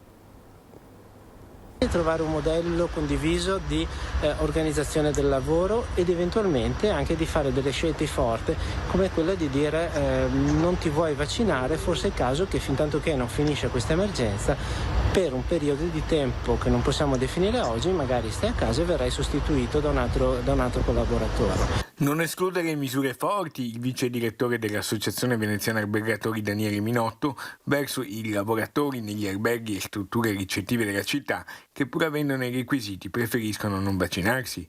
Subito però vengono chiariti i motivi di questa netta presa di posizione. Una misura che comprendiamo essere forte non vuole mettere in discussione il posto di lavoro e la professionalità delle persone, ma solo aiutare il settore perché tutti quanti insieme si possa vincere e quindi ritornare ad essere la meta turistica preferita a livello mondiale. Gli hotel di Venezia vogliono proporsi con il marchio Covid Free. Per questo l'associazione si prepara a dialogare con le organizzazioni sindacali per favorire la totale vaccinazione dei lavoratori delle strutture alberghiere. Inizia la fase in cui tutti gli operatori del turismo sono considerati come fascia prioritaria per la misura anti-Covid, quindi possiamo vaccinare anche tutti quelli che sono i collaboratori all'interno delle strutture alberghiere. E dobbiamo per forza riuscire a sfruttare questa fase dove stanno tornando i turisti, si sta rimuovendo abbastanza bene il settore, non siamo ancora a una fase di sicurezza dal punto di vista delle prenotazioni perché siamo ancora con circa il 60% delle strutture ancora chiuse, però iniziano ad arrivare i turisti. Lasciamo per un attimo il Covid e il turismo, una notizia di cronaca di cui si parla in queste ore, una tragedia di un ventenne di origini nigeriane che si è buttato tra le acque del Brenta a Padova per cercare di sfuggire a un inseguimento della polizia. Una fuga disperata per evitare l'arresto, il tuffo in acqua per sfuggire alla polizia, ma le correnti lo hanno trascinato in fondo. È morto annegato così un nigeriano. L'uomo, dall'età compresa tra i 20 e i 30 anni, era stato scoperto nel pomeriggio di ieri al supermercato Eurospar di Via Altichiero con vari prodotti alimentari nello zaino. Il vigilante lo ha fermato e da lì ne è nata una colluttazione. Il nigeriano è riuscito quindi a scappare inseguito dall'addetto alla sicurezza a cui si sono affiancati anche gli uomini delle volanti della questura. L'uomo tenta allora il tutto per seminare gli inseguitori e decide di buttarsi nel Brenta per arrivare all'altra sponda del fiume. Alcuni testimoni però lo vedono sparire in mezzo al Brenta. Iniziano quindi le ricerche dei sommozzatori, dei vigili del fuoco, che troveranno verso le 21 il corpo senza vita dell'uomo. Pochi istanti di pubblicità, torniamo in diretta fra poco. Rieccoci in diretta ancora con la nostra edizione straordinaria, il nostro approfondimento quotidiano. Lasciamo per un attimo il Covid, abbiamo parlato fino ad ora insomma delle varie declinazioni della questione Covid, perché il Covid, lo sappiamo, il coronavirus, l'emergenza, la pandemia in questo anno e mezzo ha, come dire, messo ingiustamente in secondo piano tante altre battaglie, tante altre situazioni sanitarie complesse, difficili, che sono molto concrete, che colpiscono molte persone, ma che ovviamente con una pandemia del genere, con una situazione del genere, come dire, sono rimaste oscurate e meritano invece di essere riprese, riportate come dire, all'attenzione di tutti, perché sono situazioni concrete e reali molto, molto diffuse. C'è in particolare una malattia che si chiama osteosarcoma, una terribile cancro delle ossa che colpisce soprattutto i più giovani, ma non solo, e c'è un'associazione che dal 2004 si occupa di come dire, lottare contro questa terribile malattia, che si chiama AISOS, questa associazione. Allora noi ne parliamo proprio in diretta con chi ha fondato questa associazione, la dottoressa Francesca Maddalena Terracciano. Buongiorno. Buongiorno. E con Anthony Petro, lo vedete alle sue spalle, ed è uno dei testimonial di questa associazione, perché è uno dei ragazzi che è guarito da questa malattia, e quindi chi meglio di lui ci può raccontare anche cos'è questa malattia. Ma io partirei proprio dalla dottoressa per farci capire, per farci inquadrare un po' questa situazione, questa malattia che, dicevamo, magari è più sconosciuta, ma invece purtroppo fa molte vittime, comunque interessa tantissime persone anche in Veneto. Dottoressa, cos'è l'osteosarcoma? Allora, premetto che oggi ne salviamo l'85%. Quando l'ho fondata nel 2004, 4 bambini su 5 morrono. Quindi i risultati oggi sono eccezionali. È un tumore primitivo maligno dello scheletro, dell'osso, che insorge all'improvviso nello scheletro a eziologia sconosciuta e che colpisce per lo più bambini in tenera età, cioè nella prima e nella seconda decade di vita. E cosa avviene in particolare? Che all'improvviso di notte con un piccolo livido che aumenta, con un dolore intermittente che non passa e che col tempo diventa persistente, la notte si ha un dolore acuto che non passa, e quindi i comuni analgesici non fanno in modo che questa cosa possa non essere evidente. L'unica cosa da fare è una radiografia e rivolgersi col referto del radiologo, il referto che dichiara che non è una frattura casuale, una lussazione, rivolgersi al centro AISOS, www.isos.it, o un numero di telefono che agisce 24 ore non stop, che è 334 78 26 844 più 39, perché noi siamo europei e intercontinentali. Senta, questa malattia colpisce soprattutto i giovani, è così? Esatto, nel 60-70% dei casi, nella prima e nella seconda decade di vita, e poi oltre i 60 anni può colpire al volto e al braccio, però se colpisce gli arti, perché i ragazzi sono colpiti al 50% al ginocchio oppure agli arti, alla gamba o al braccino, e per la terapia e per salvargli la vita dobbiamo fare, dopo la diagnosi certa, la chemioterapia, l'intervento che è invalidante perché è la resezione di una parte dello scheletro che viene sostituito con una protesi adesso in tridimensionale individuale, cioè 3D applicata sulla persona, individualizzata, personalizzata, e poi un altro ciclo, altri cicli numerosi di chemioterapia piuttosto pesante, la radioterapia e la riabilitazione. Durante tutto questo percorso c'è la psicanalisi e la psicoterapia diversificata tra i piccoli pazienti con neuropsichiatri infantili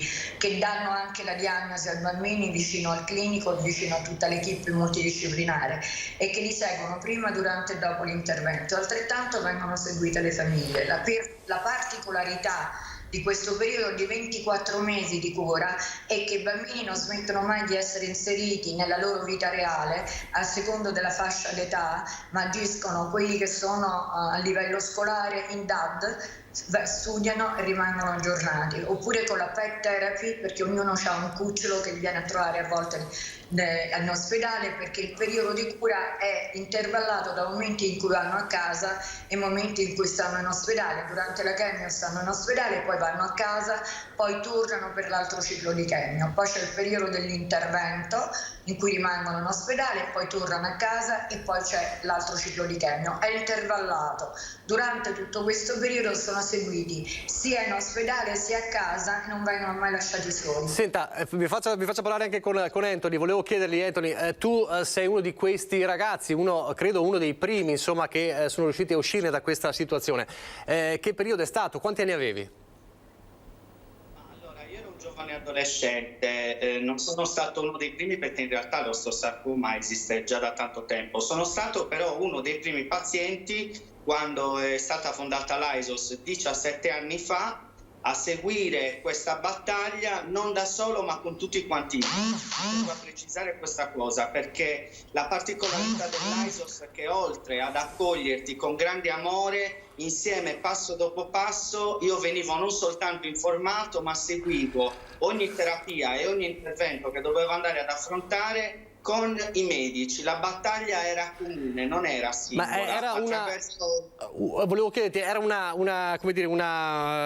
un periodo difficile perché, cioè, cosa si sapeva, come si poteva lottare contro questa malattia? Come si immagino in famiglia, immagino che ci fossero, come dire, le paure, le sensazioni di quel periodo. C'erano tante paure, però io ho trovato sin da subito i medici a disposizione. Io avevo un numero di riferimento, sia io che i miei genitori, e in qualsiasi momento del giorno e della notte noi potevamo chiamare. Io infatti il primo periodo soprattutto avevo tanta paura all'inizio, però i medici, quando io li contattavo, immediatamente arrivavano da me vicino al letto e con grande amore cercavano di restabilizzare quella serenità, perché è fondamentale. Il clima di serenità deve essere alla base di tutto, perché quando si fa si fanno tanti cicli di chemioterapia, che è una terapia molto pesante, come si sa, bisogna comunque restare tranquilli, restare sereni. Io tra l'altro ho proseguito il mio percorso di studi e sono riuscito anche a diplomarmi, ma ci tengo a dire che i medici dell'AISOS sono degli angeli, perché giorno e notte ci sono sempre, attraverso un clima di amore. Io sono guarito e oggi posso dire di essere la dimostrazione che grazie all'AISOS l'osteosarcoma si può sconfiggere. Dottoressa, che incidenza ha questa malattia, diciamo, sulla popolazione? Ogni 650.000. L'importante è l'attenzione immediata a quello che dicono i bambini e non valutare. Si può definire una malattia rara? No, a questo punto non più. È una patologia rara ai limiti, perché un caso ogni 650.000 noi rientriamo col Ministero della Salute nelle patologie rare, però non rarissime. Ecco, e si può dire che adesso, ad oggi, l'85% delle persone riescono, insomma, a uscire da questa difficile malattia? Li salviamo. E li salviamo, li riportiamo a una restituzione all'integro di una qualità di vita, sono inseriti nel collettivo, anzi li inseriamo anche nell'ambiente di lavoro per le loro peculiarità e sono in realtà rispetto ai ragazzi normali dei supereroi, perché l'esperienza che loro vivono per 24 mesi è devastante e li porta a valutare i punti che colgono la vita in realtà e non a lamentarsi di qualsiasi cosa. Sono ragazzi molto maturi che hanno uno spessore di vita e una forza psichica, tanto che sono loro di sostegno alle persone che li circondano, ai loro amici, e molti sono volontari. Ad esempio Anthony è responsabile dei volontari della Sardegna e coordina anche gli altri volontari delle altre regioni italiane, che sono tutti ragazzi guariti. Senta, e colpisce però non solo i ragazzi, cioè anche una fascia di età diverse? Molto raro, può colpire anche adulti, perché chiaramente la medicina è una scienza che osserva, noi medici studiamo e osserviamo, non abbiamo le risposte a tutto tranne che al fatto di quello che si verifica, quindi è fondamentale considerare che può colpire anche gli adulti, tanto che, come sa, è stata colpita la Boldrini da un condrosarcoma, e poi un ragazzo di 26 anni che purtroppo non ce l'ha fatta, Filippo Maselli, il campione mondiale di canottaggio, mentre ce l'ha fatta ed è campione mondiale di ciclismo Fabrizio Macchi, che ha avuto 18 interventi. Poi abbiamo Alessandra Vitale, che adesso andrà alle Olimpiadi di Tokyo, ha avuto purtroppo, con ritardo delle diagnosi, ha avuto l'amputazione dell'arto, prima ha partorito perché gli è venuto quando era in gravidanza, poi ha avuto l'amputazione perché è arrivata tardi la diagnosi, però con la sua forza di volontà oggi è il capitano della nazionale di sit-in volley e va alle Olimpiadi di Tokyo ad agosto 2021. Anthony, allora in chiusura, importante è riuscire a, come dire, trovare per tempo, a bloccare per tempo questa malattia, questo è il concetto fondamentale. Beh, io sono stato fortunato perché ricordo che avevo dei dolori lancinanti di notte al ginocchio destro, nel mio caso io il problema l'avevo avuto alla tibia destra. E ricordo che poi in televisione una mattina avevo visto un'intervista della dottoressa Terracciano che raccontava i sintomi dell'osteosarcoma analoghi a quello che io non capivo di avere. Quindi immediatamente abbiamo chiamato l'AISOS e per fortuna nel mio caso, nonostante ho avuto purtroppo anche delle complicazioni con delle metastasi polmonari, per fortuna ce l'ho fatta, sono stato preso in tempo, è fondamentale la diagnosi precoce. Ecco perché quando io spesso racconto o ricordo del periodo della mia grande battaglia contro l'osteosarcoma, ricordo un clima di serenità. Questa non è una cosa da sottovalutare, perché cresci, diventi un uomo e la battaglia che hai vissuto te la porti nel cuore, ma affrontando una seconda vita migliore. Questo sicuramente grazie all'AISOS. Ultima domanda, dottoressa.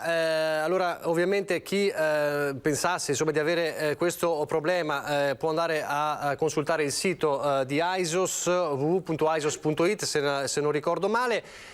Questo periodo, lo dicevamo prima, del Covid, come dire, la pandemia ha oscurato tante realtà. Cosa dite voi? Insomma, la pandemia ovviamente ne stiamo uscendo. Come avete vissuto anche voi la vostra battaglia all'interno della battaglia più grande, che è quella della pandemia del Covid?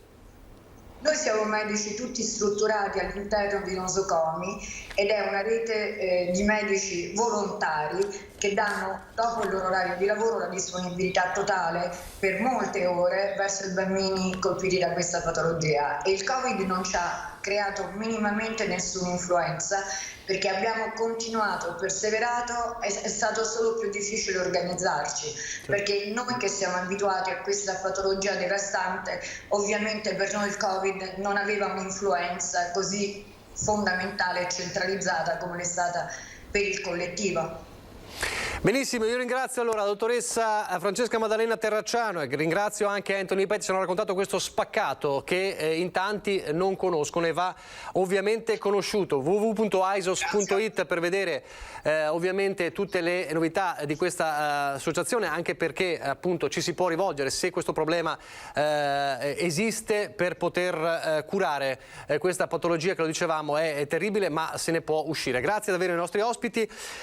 Io adesso chiedo alla regia se è possibile tornare prima di collegarci con il prossimo ospite, perché torneremo a parlare di vaccinazioni e anche di ripartenza estiva con Matteo Marconi, che è il presidente della cooperativa Comunica, e quindi parleremo della ripartenza dei centri estivi. Ma prima di questo vorrei tornare a parlare delle ripartenza dei bar, delle attività di ristorazione. Lo sappiamo, lo ripeto, è uscito poco fa, è stata pubblicata poco fa, firmata l'ordinanza del governatore Zaia sul Veneto in bianco dal 7 di giugno. Ricordo per quanto riguarda chi si fosse collegato adesso qual è la indicazione per bar e ristoranti. Fino al 21 di giugno 2021 in zona bianca il consumo al tavolo negli spazi al chiuso è consentito per le attività dei servizi di ristorazione per un massimo di 6 persone per tavolo, salvo che siano tutti conviventi. Questo rimarrà fino al 21 di giugno, dopodiché decadranno le limitazioni, salvo ovviamente indicazioni che si spera non ci siano più dell'ultima ora. Ma a Padova c'è un caso particolare che abbiamo raccontato ieri che riguarda una pizzeria e un plateatico. Allora vediamo il servizio di Guido Barbato su questa storia particolare. Anche in via Zabarella, bar e ristoranti hanno chiesto e ottenuto dal comune l'ampliamento dei plateatici, le aree esterne dove mettere sedie e tavolini, aumentare la sicurezza e poter riprendere a lavorare. Il comune in via Zabarella ha perfino allungato di circa 50 metri la zona pedonale per questo scopo, da via San Biagio all'incrocio con via Cesare Battisti, e dato l'ok ai tavoli sotto i portici e sulla ciclabile. Ma a uno di questi esercizi la soprintendenza ha detto no. Per il decoro della strada, per il cammino del santo, per varie problematiche che 50 metri più avanti o 50 metri dall'altra parte non esistono, perché da anni che hanno i tavolini. Riassumendo, alla trattoria pizzeria dei fratelli Colzera, che potrebbe accogliere e rifocillare i pellegrini e i turisti diretti al Santo, è stato vietato di mettere i tavoli all'esterno del locale perché sarebbero sul percorso del cammino di Sant'Antonio. Conseguenze, il segnale stradale della nuova area pedonale, già installato in via Zabarella, è stato insacchettato. Le sedie e i tavoli comprati dai gestori, visto il benestare del comune, sono in magazzino, sempre per l'inspiegabile no degli uffici statali ai beni culturali. Sbalorditi i Colzera, i quali fanno notare come da 41 anni, con la loro attività, hanno rivitalizzato una delle zone che di sera è tra le più pericolose del centro storico. Con la bella stagione e i 30 coperti all'esterno speravano in un po' di ossigeno. Noi siamo ancora sotto l'80% del fatturato, continuiamo con l'80% di fatturato in meno. Adesso un'altra notizia di cronaca, appena riesco a recuperarla dall'ANSA, che riguarda una operazione della Guardia di Finanza. Ve la racconteremo poi nel corso del nostro telegiornale di Treviso, una vera e propria truffa, solo che in questo caso la persona truffata è un parente, addirittura una madre. Adesso vi racconto tutto. Riguarda appunto un'operazione della Guardia di Finanza di Treviso su una donna che ha sottratto alla madre malata, pensate, più di 1,5 milioni di euro nel corso degli anni. È stata poi individuata dalle Fiamme Gialle. Ecco qui, la Guardia di Finanza di Treviso ha denunciato una 37enne che tra il 2011 e il 2019 si è impossessata di 1,6 milioni di euro sottraendoli all'anziana madre ricoverata dal 2009 in una casa di cura della provincia di Treviso e della quale era stata nominata amministratrice di sostegno. I finanzieri sono riusciti a ricostruire le modalità attraverso le quali la donna è riuscita a prosciugare l'intero patrimonio della vittima. Pensate, una figlia che deruba la madre.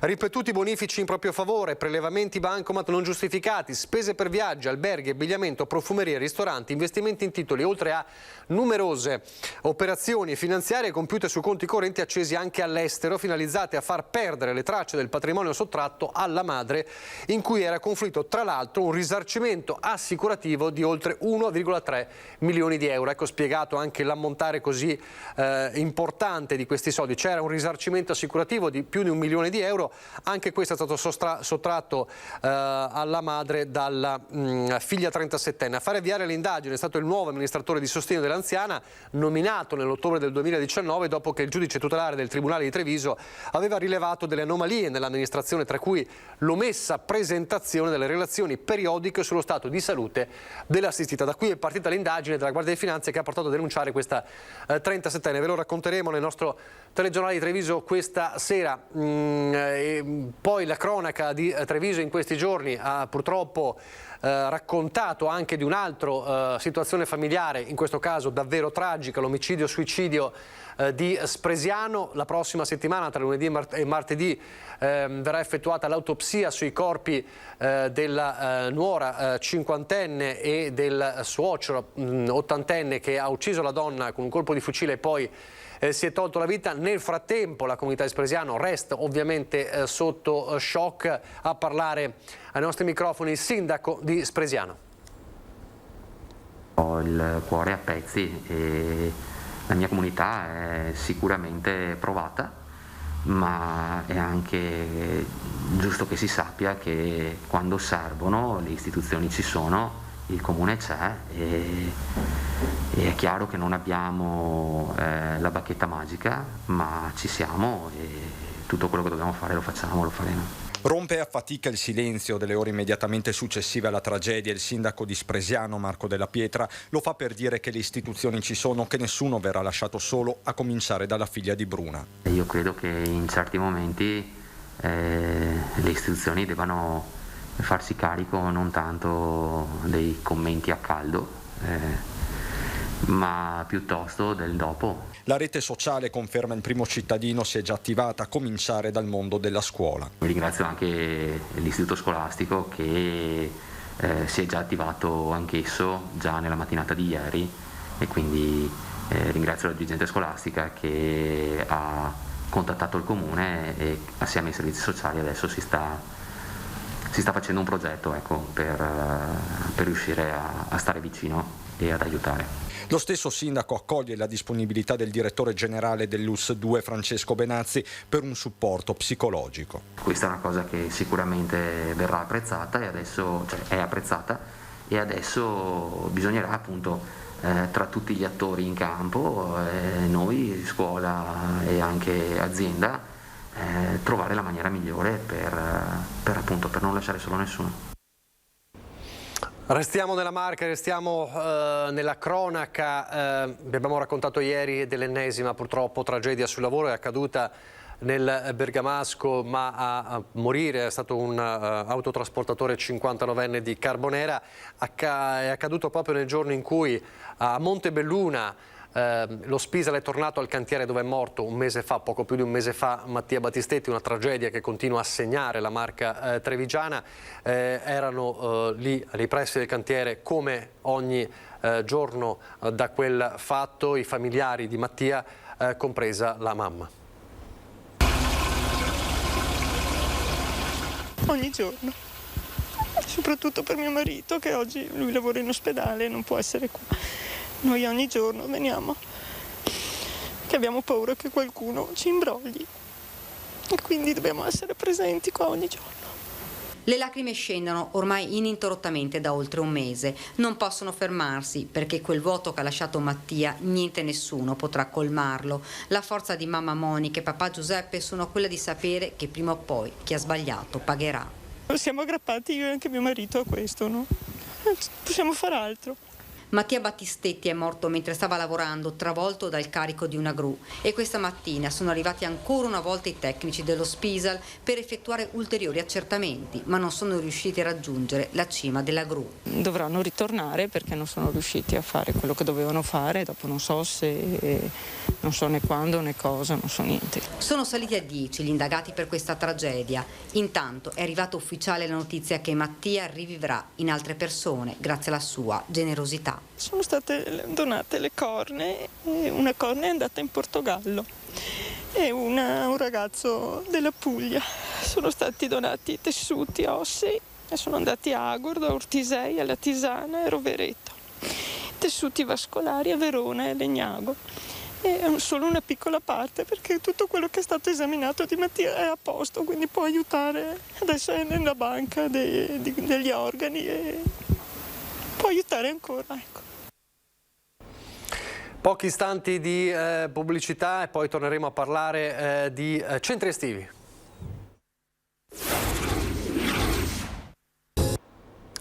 Rieccoci in diretta. Saluto e ringrazio il nostro prossimo ospite, Matteo Marconi. Buongiorno. Buongiorno. Presidente della cooperativa Comunica e quindi, come dicevo prima della pubblicità, parliamo adesso dei centri estivi. È ovviamente un capitolo importante perché da ieri sono aperte le slot, diciamo, per le vaccinazioni anche per i centri estivi. Ripartiamo da qui, Matteo Marconi. Una buona notizia, la possibilità di poter vaccinare gli operatori, insomma chi lavora all'interno dei centri estivi. Un'ottima notizia, abbiamo già inviato a tutti i nostri collaboratori la mail con il link per iscriversi, speriamo lo facciano tutti quanti presto, in modo da poter partire con tutti quanti almeno con la prima dose di vaccino. Ecco, ripartono definitivamente i centri estivi. Qual è il programma, insomma, delle prossime settimane? Come verranno, almeno dal vostro punto di vista? Voi siete, diciamo, la struttura che conta il maggior numero di persone, di fruitori, ma anche di operatori nella marca trevigiana e credo non solo. Quindi com'è che riparte il mondo dei centri estivi nella provincia di Treviso? In alcuni posti cominciamo già lunedì, perché a Povegliano, a Morgano, a Treviso presso lo Storga, a Silea cominciamo già con delle attività iniziali, già lunedì questo, e hanno già avuto anche un buon numero di adesioni, quindi c'è veramente interesse da parte delle persone. Poi man mano le settimane successive cominciano tutti quanti fino ad arrivare a Treviso, in cui collaboriamo con la cooperativa Girasole e cominceremo da luglio praticamente con le attività principali. Sono state settimane di studio delle linee guida? Sì, per fortuna le linee guida sono più agevoli rispetto a quelle dell'anno scorso, si può mantenere un rapporto numerico più alto operatore-bambino e quindi questo riduce i costi per i genitori perché è la voce che costa di più nei centri estivi.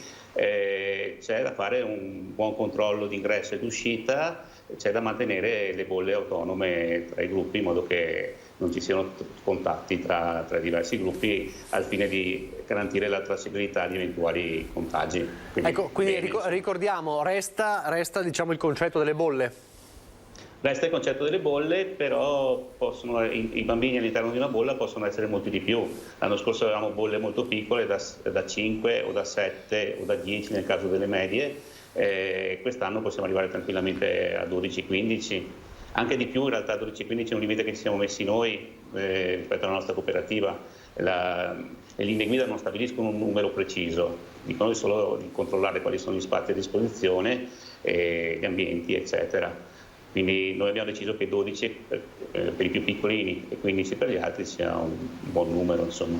Nella gestione poi del quotidiano, al di là delle bolle, cosa cambia rispetto all'anno scorso? Cambia il fatto che si potranno fare molte più attività, già soltanto il fatto che un gruppo sia di 15 ti permette di fare molte più attività rispetto a un gruppetto di 6.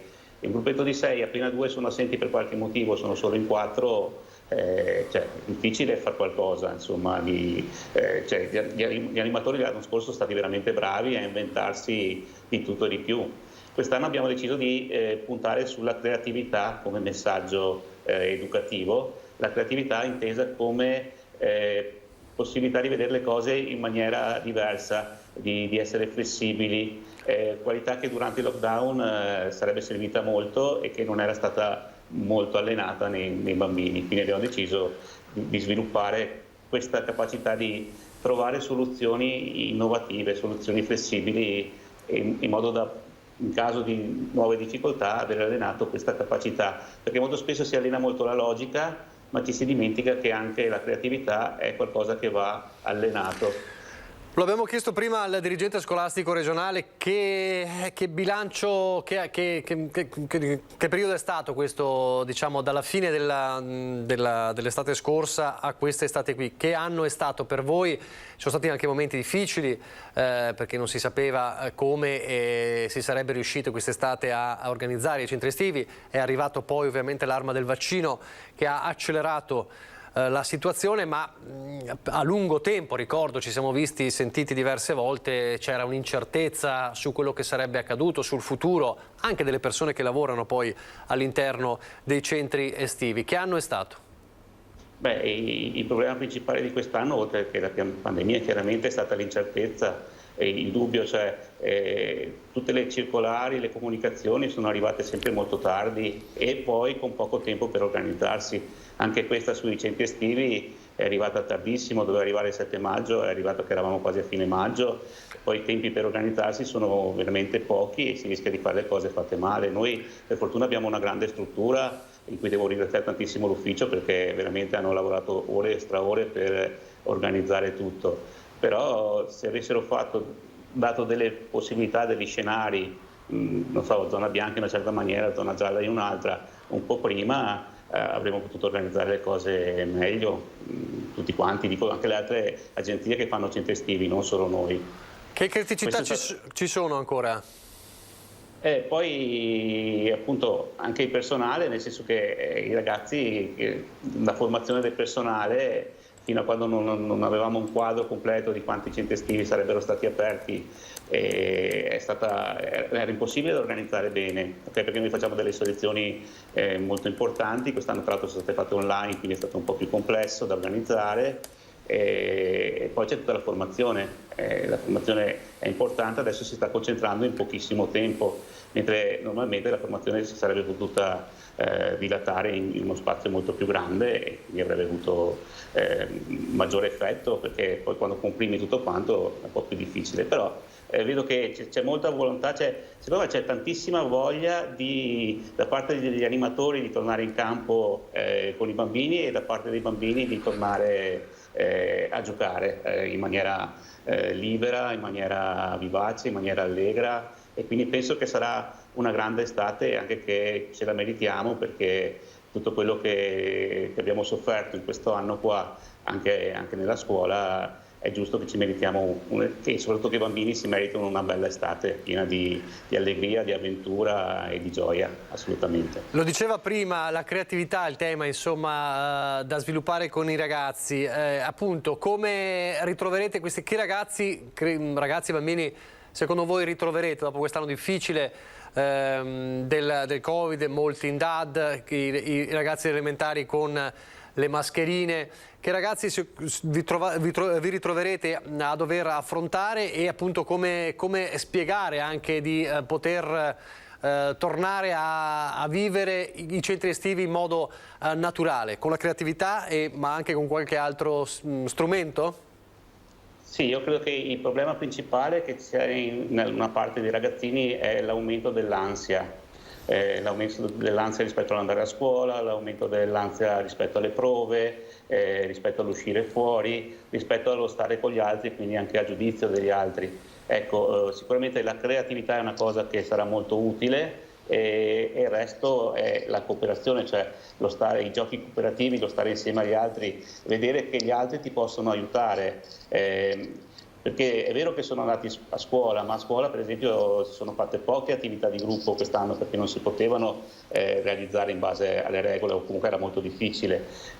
Invece avranno la possibilità di creare, costruire delle cose insieme, dando ognuno il suo apporto e quindi capendo come l'aiuto dell'altro è molto importante.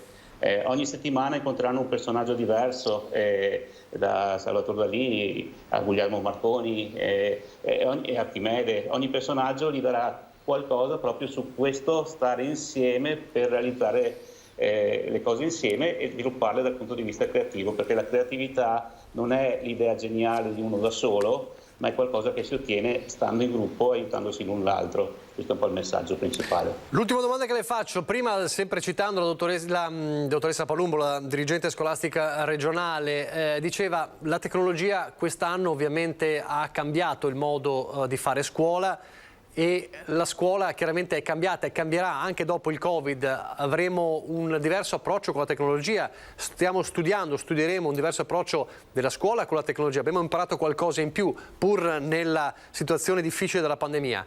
È chiaro che i centri estivi sono il luogo della socialità per eccellenza e quindi la tecnologia c'entra poco con i centri estivi, però la tecnologia, l'uso massiccio di tecnologia, che da un certo punto di vista può essere negativo, dall'altra può aiutare anche il futuro dei centri estivi, ripensare i centri estivi anche in un altro sistema, in un altro modo? Ma io credo che i centri estivi devono più che altro far vivere i bambini all'aperto, farli lavorare insieme, farli fare anche cose pratiche. Sulla tecnologia sarei più come risposta di insegnante, che è il mio lavoro principale, direi che ci ha aiutato molto e che sarà utile anche in futuro, più nella scuola che nei centri estivi, perché nei centri estivi proprio anzi bisognerà fare un po' dimenticare la tecnologia quest'anno ai bambini. Per quelli più grandi, per gli adolescenti, stiamo pensando invece delle cose in cui la tecnologia sarà molto utile. Stiamo collaborando con la Virada per organizzare proprio dei camp, ma li faremo anche a Paese, anche a Villorba, in cui il telefono verrà usato come una telecamera, ci saranno dei montaggi video, ci saranno delle performance che mescoleranno un po' la parte diciamo artistica umana e un po' la parte tecnologica, in modo da imparare a utilizzare queste tecnologie in una maniera diversa. In Ghirada faremo un camp sulla comunicazione sportiva in cui andremo proprio a sviluppare anche la tematica dei social e quindi anche rispetto a come vanno utilizzati positivamente, perché i social hanno tanti aspetti negativi ma ne hanno anche di positivi e andremo a valorizzarli. Quindi può servire anche questo ovviamente per i ragazzi un po' più grandi. Ovviamente la grande voglia dei bimbi, dei ragazzi un po' più piccoli e quello dei ragazzini è quello di tornare insomma a vedersi, a stare all'aria aperta, ed è quello un po' il tema dei centri estivi. Grazie allora, grazie e buon lavoro a Matteo Marconi, quindi già da lunedì pronti per partire con la cooperativa Comunica. Grazie e buon lavoro. Grazie mille, arrivederci. Allora noi facciamo un altro brevissimo break pubblicitario, vediamo prima di tutto le previsioni del tempo per le prossime ore, perché si annuncia una domenica un po' difficile sul fronte del tempo, poi la pubblicità, poi di nuovo in diretta con la nostra pagina politica.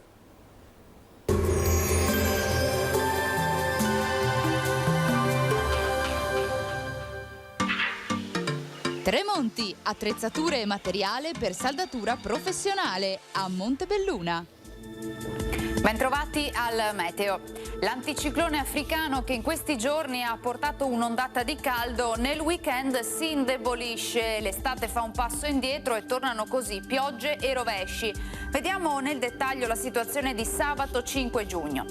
Sul Veneto avremo un ampio soleggiamento, anche se a tratti il cielo tenderà a coprirsi, localmente anche con molte nubi. Nel corso del pomeriggio qualche temporale sulle zone montane e pedemontane. Entro sera saranno possibili degli acquazzoni anche sulle pianure circostanti. Le temperature poi subiranno contenute variazioni di carattere locale, minime tra 14 e 18 gradi, valori massimi invece tra i 24 e i 30 gradi all'incirca. Ci spostiamo ora sul Friuli Venezia Giulia, dove avremo la stessa situazione, tanto sole inizialmente, ma anche in questo caso a seguire avremo piogge sui rilievi. Temperature minime tra 16 e 18 gradi, massime sui 25 e 28 gradi. Infine ci spostiamo sul Trentino Alto Adige, spiccata instabilità con precipitazioni diffuse, vedete, alternate a momenti un po' più asciutti. Temperature minime intorno ai 15 gradi, massime sui 28 all'incirca. Dal meteo per ora è tutto, vi auguro come sempre un buon proseguimento in compagnia di Antenna 3.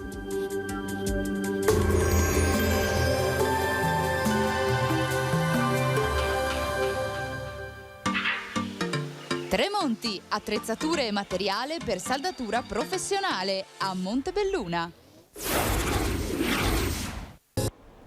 Rieccoci in diretta, la nostra pagina politica per chiudere come sempre la nostra edizione straordinaria. Saluto e ringrazio i nostri 4 ospiti. Alberto Villanova della Lega, buongiorno.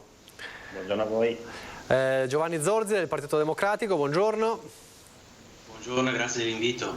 E Simone Scarabelli del Movimento 5 Stelle, buongiorno. Buongiorno a tutti, grazie. E infine Tommaso Razzolini, Fratelli d'Italia, buongiorno. Buongiorno a tutti voi. Allora, ripartiamo dalla notizia, insomma, tra le notizie del giorno, insomma, è arrivata l'ordinanza di Zaia, quindi che ha incanalato, anche se più o meno già si sapeva quali potevano essere appunto i paletti, anzi i pochi paletti del Veneto in zona bianca.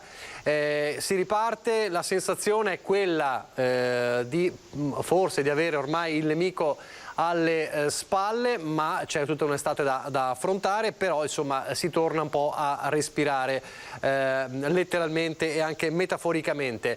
Restano dei nodi da sciogliere, ad esempio per quanto riguarda il turismo, quello della mancanza di regole certe un po' sull'arrivo dei turisti, su come dovranno comportarsi i turisti. È un allarme che ha lanciato ieri l'assessore regionale al turismo Caner. Non è chiaro, non c'è una comunicazione chiara sull'arrivo dei turisti stranieri, dovranno farsi il tampone, basterà il vaccino, e quindi questo può bloccare la ripartenza del turismo, che ieri ha visto proprio il Veneto partire per primo con la vaccinazione degli operatori del turismo a Jesolo con i primi vaccinati. Villanova,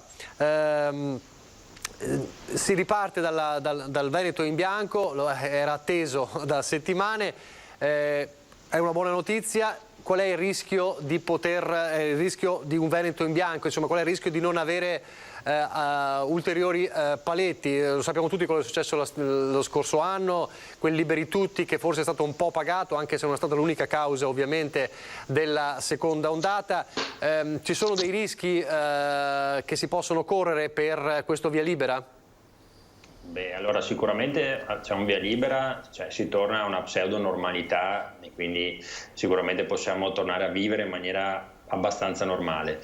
Detto questo, bisogna mantenere comunque la guardia alta, bisogna mantenere alcune regole di comportamento che ormai conosciamo benissimo, perché comunque il nemico sì, adesso è diventato più debole e è andato un po' in ritirata, però potrebbe ancora tornare. Bisogna dire che le vaccinazioni stanno facendo un grandissimo lavoro in questo periodo per far abbassare le curve, soprattutto per quello che riguarda le ospedalizzazioni e i malati gravi, che diciamo sono il problema principale di questa epidemia di coronavirus. E adesso il bel tempo, il caldo che sta finalmente arrivando in questi giorni darà sicuramente un'altra grande mano, e dobbiamo comunque tornare a vivere, dobbiamo tornare a lavorare, far lavorare tutti quegli operatori della ristorazione, del turismo, delle palestre, dello spettacolo, che sono stati fermati proprio per evitare i contagi, e adesso dobbiamo dare il modo a tutti di poter lavorare e di poter vivere.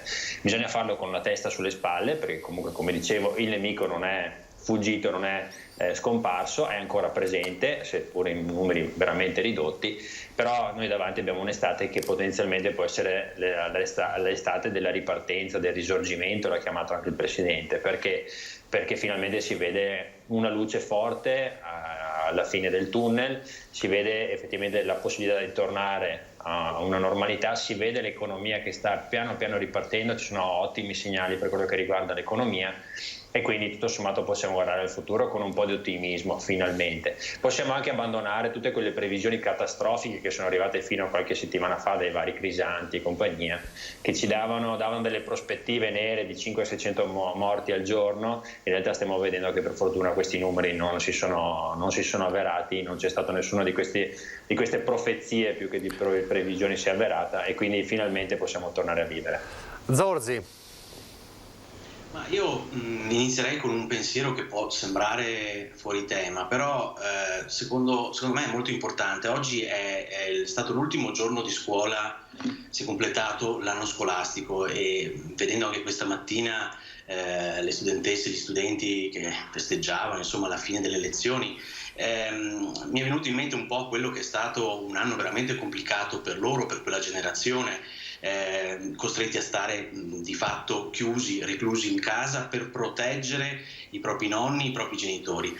Uno spirito di sacrificio veramente encomiabile, da considerare come, diciamo, l'esempio anche di tutti i sacrifici che abbiamo nella nostra quotidianità, ciascuno di noi sostenuto per arrivare a questo punto. Siamo ormai all'ultimo miglio, come è stato detto prima, la campagna vaccinale sta andando avanti con risultati assolutamente ottimi, non va sprecato, l'ultimo miglio è molto delicato, quindi noi dobbiamo continuare con questo spirito di sacrificio, anche se capisco bene che a fronte di dell'ansia legittima, giustificatissima di riprenderci quella quotidianità che ci è stata sottratta in questi ultimi 16 mesi, dobbiamo stare molto attenti, e quindi anch'io sottoscrivo l'appello e la raccomandazione affinché la zona bianca non venga vissuta come un liberi tutti, perché veramente ci stiamo giocando, ripeto, l'ultimo miglio, il traguardo lo vediamo finalmente lì a distanza ravvicinata, e cerchiamo di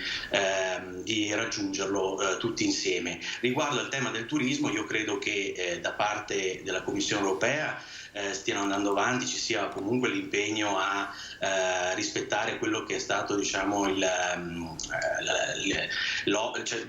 previsione di istituire questo certificato verde digitale del 1° di luglio, che da quello che ho capito andrà a riprendere un po' i requisiti che sono gli stessi introdotti dal Green Pass italiano, quindi potranno viaggiare liberamente chi ha ricevuto una dose di vaccinazione, quindi appunto che abbia la certificazione della vaccinazione eseguita, effettuata, un tampone negativo oppure il certificato di guarigione dalla malattia. La Commissione europea ha anche dichiarato di stanziare risorse ulteriori, straordinarie, proprio per consentire anche l'abbattimento dei costi dei tamponi per chi ovviamente si mette in viaggio. Quindi da questo punto di vista io credo che quantomeno sul piano europeo adesso lo sforzo da fare sarà quello di coordinare e incrociare i dati, quindi uno sforzo appunto di implementazione delle banche dati. Per il resto credo che ci siamo. Chiudo dicendo semplicemente che probabilmente forse è il caso anche da parte nostra come Regione Veneto, credo che in parte lo si sia già fatto, di cogliere l'occasione di stimolare un po' la domanda interna. Credo che l'Italia abbia delle mete meravigliose, credo che molti cittadini italiani non siano, penso in altre parti d'Italia, mai venuti in Veneto. Potrebbe essere insomma l'occasione per avvicinarli alle bellezze del nostro territorio, quindi stimolare la domanda interna, che ovviamente fa bene al nostro PIL. Scarabella, che estate vede? Beh, questa mattina ero in centro a Treviso e tranne per le mascherine in faccia era una normalissima mattina di mercato, come diciamo se non ci fosse mai stata la pandemia. Quindi mi aspetto... Ma lo dice preoccupato o lo dice rasserenato? No, rasserenato, perché comunque i numeri che sentiamo ormai ripetere tutti i giorni ci danno una tranquillità, perché i vaccini, a differenza dell'anno scorso, abbiamo un'arma in più. Sento un ritorno strano o mi sentite male anche voi? Noi la sentiamo bene. Ah, ok, perfetto. E quindi questo, cioè, non sono assolutamente preoccupato, l'importante è tenere appunto, come è già stato detto, le antenne dritte, perché leggevo questa mattina c'è comunque un focolaio qui a pochi chilometri da noi, a Ormelle, di variante indiana. Sì. Questo significa che la macchina, soprattutto la macchina che sta dietro, l'ULS 2, eccetera, chi per esso, dovrà mantenere comunque un tracciamento molto elevato, che con i numeri molto bassi non si dovrebbero avere difficoltà a mantenere. Quindi se quello appunto continua a funzionare come si deve, con l'unica accortezza che ormai ci rimane di tenersi la mascherina, io mi auguro che anche, diciamo, i giovani che ancora per poco mi sento di rappresentare, visto che sono ancora un under 40. Io ho già prenotato il vaccino e dovrei farlo appunto, se non ci sono imprevisti, il 25 di giugno. Mi auguro che appunto tutti, cioè la stragrande maggioranza dei giovani diciamo lo faccia, che così veramente credo che il prossimo anno sarà molto diverso da quello che abbiamo appena passato. Razzolini, lo ha detto Scarabella, ed è anche questo un passaggio importante. L'importante tra le varie armi, non solo il vaccino, è non abbandonare il sistema del tracciamento, che deve restare tra le armi a disposizione delle ULSS proprio per evitare situazioni spiacevoli.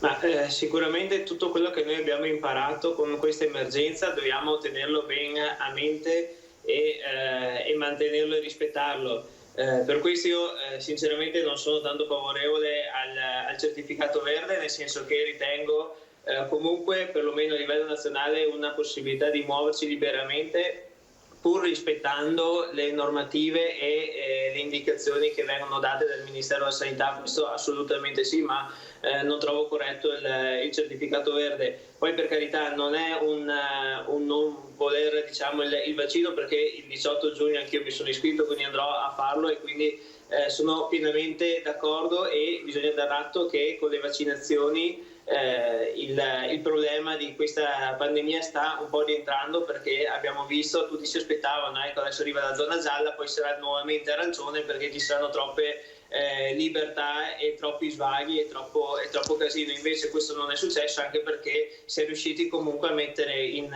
salvaguardia, a vaccinare tantissimi anziani. Adesso siamo già oltre, perché anche quelli con la mia età e poi adesso hanno liberato, quindi tutti quanti possono andare a fare il vaccino, poi gli operatori turistici, quindi questo è veramente importante e fondamentale.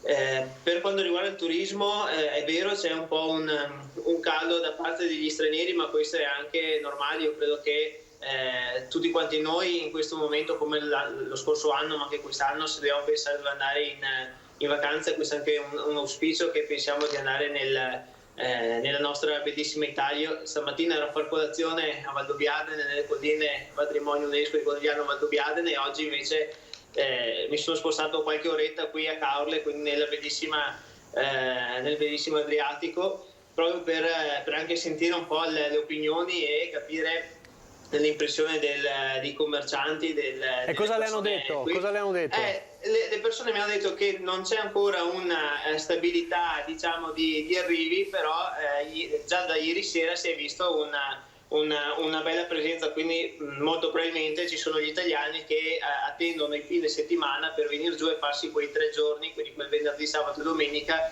di ferie, però notano ancora comunque una mancanza di turismo straniero, che c'è, però è ancora molto ristretto rispetto a quello degli anni scorsi precedenti a questa pandemia, insomma.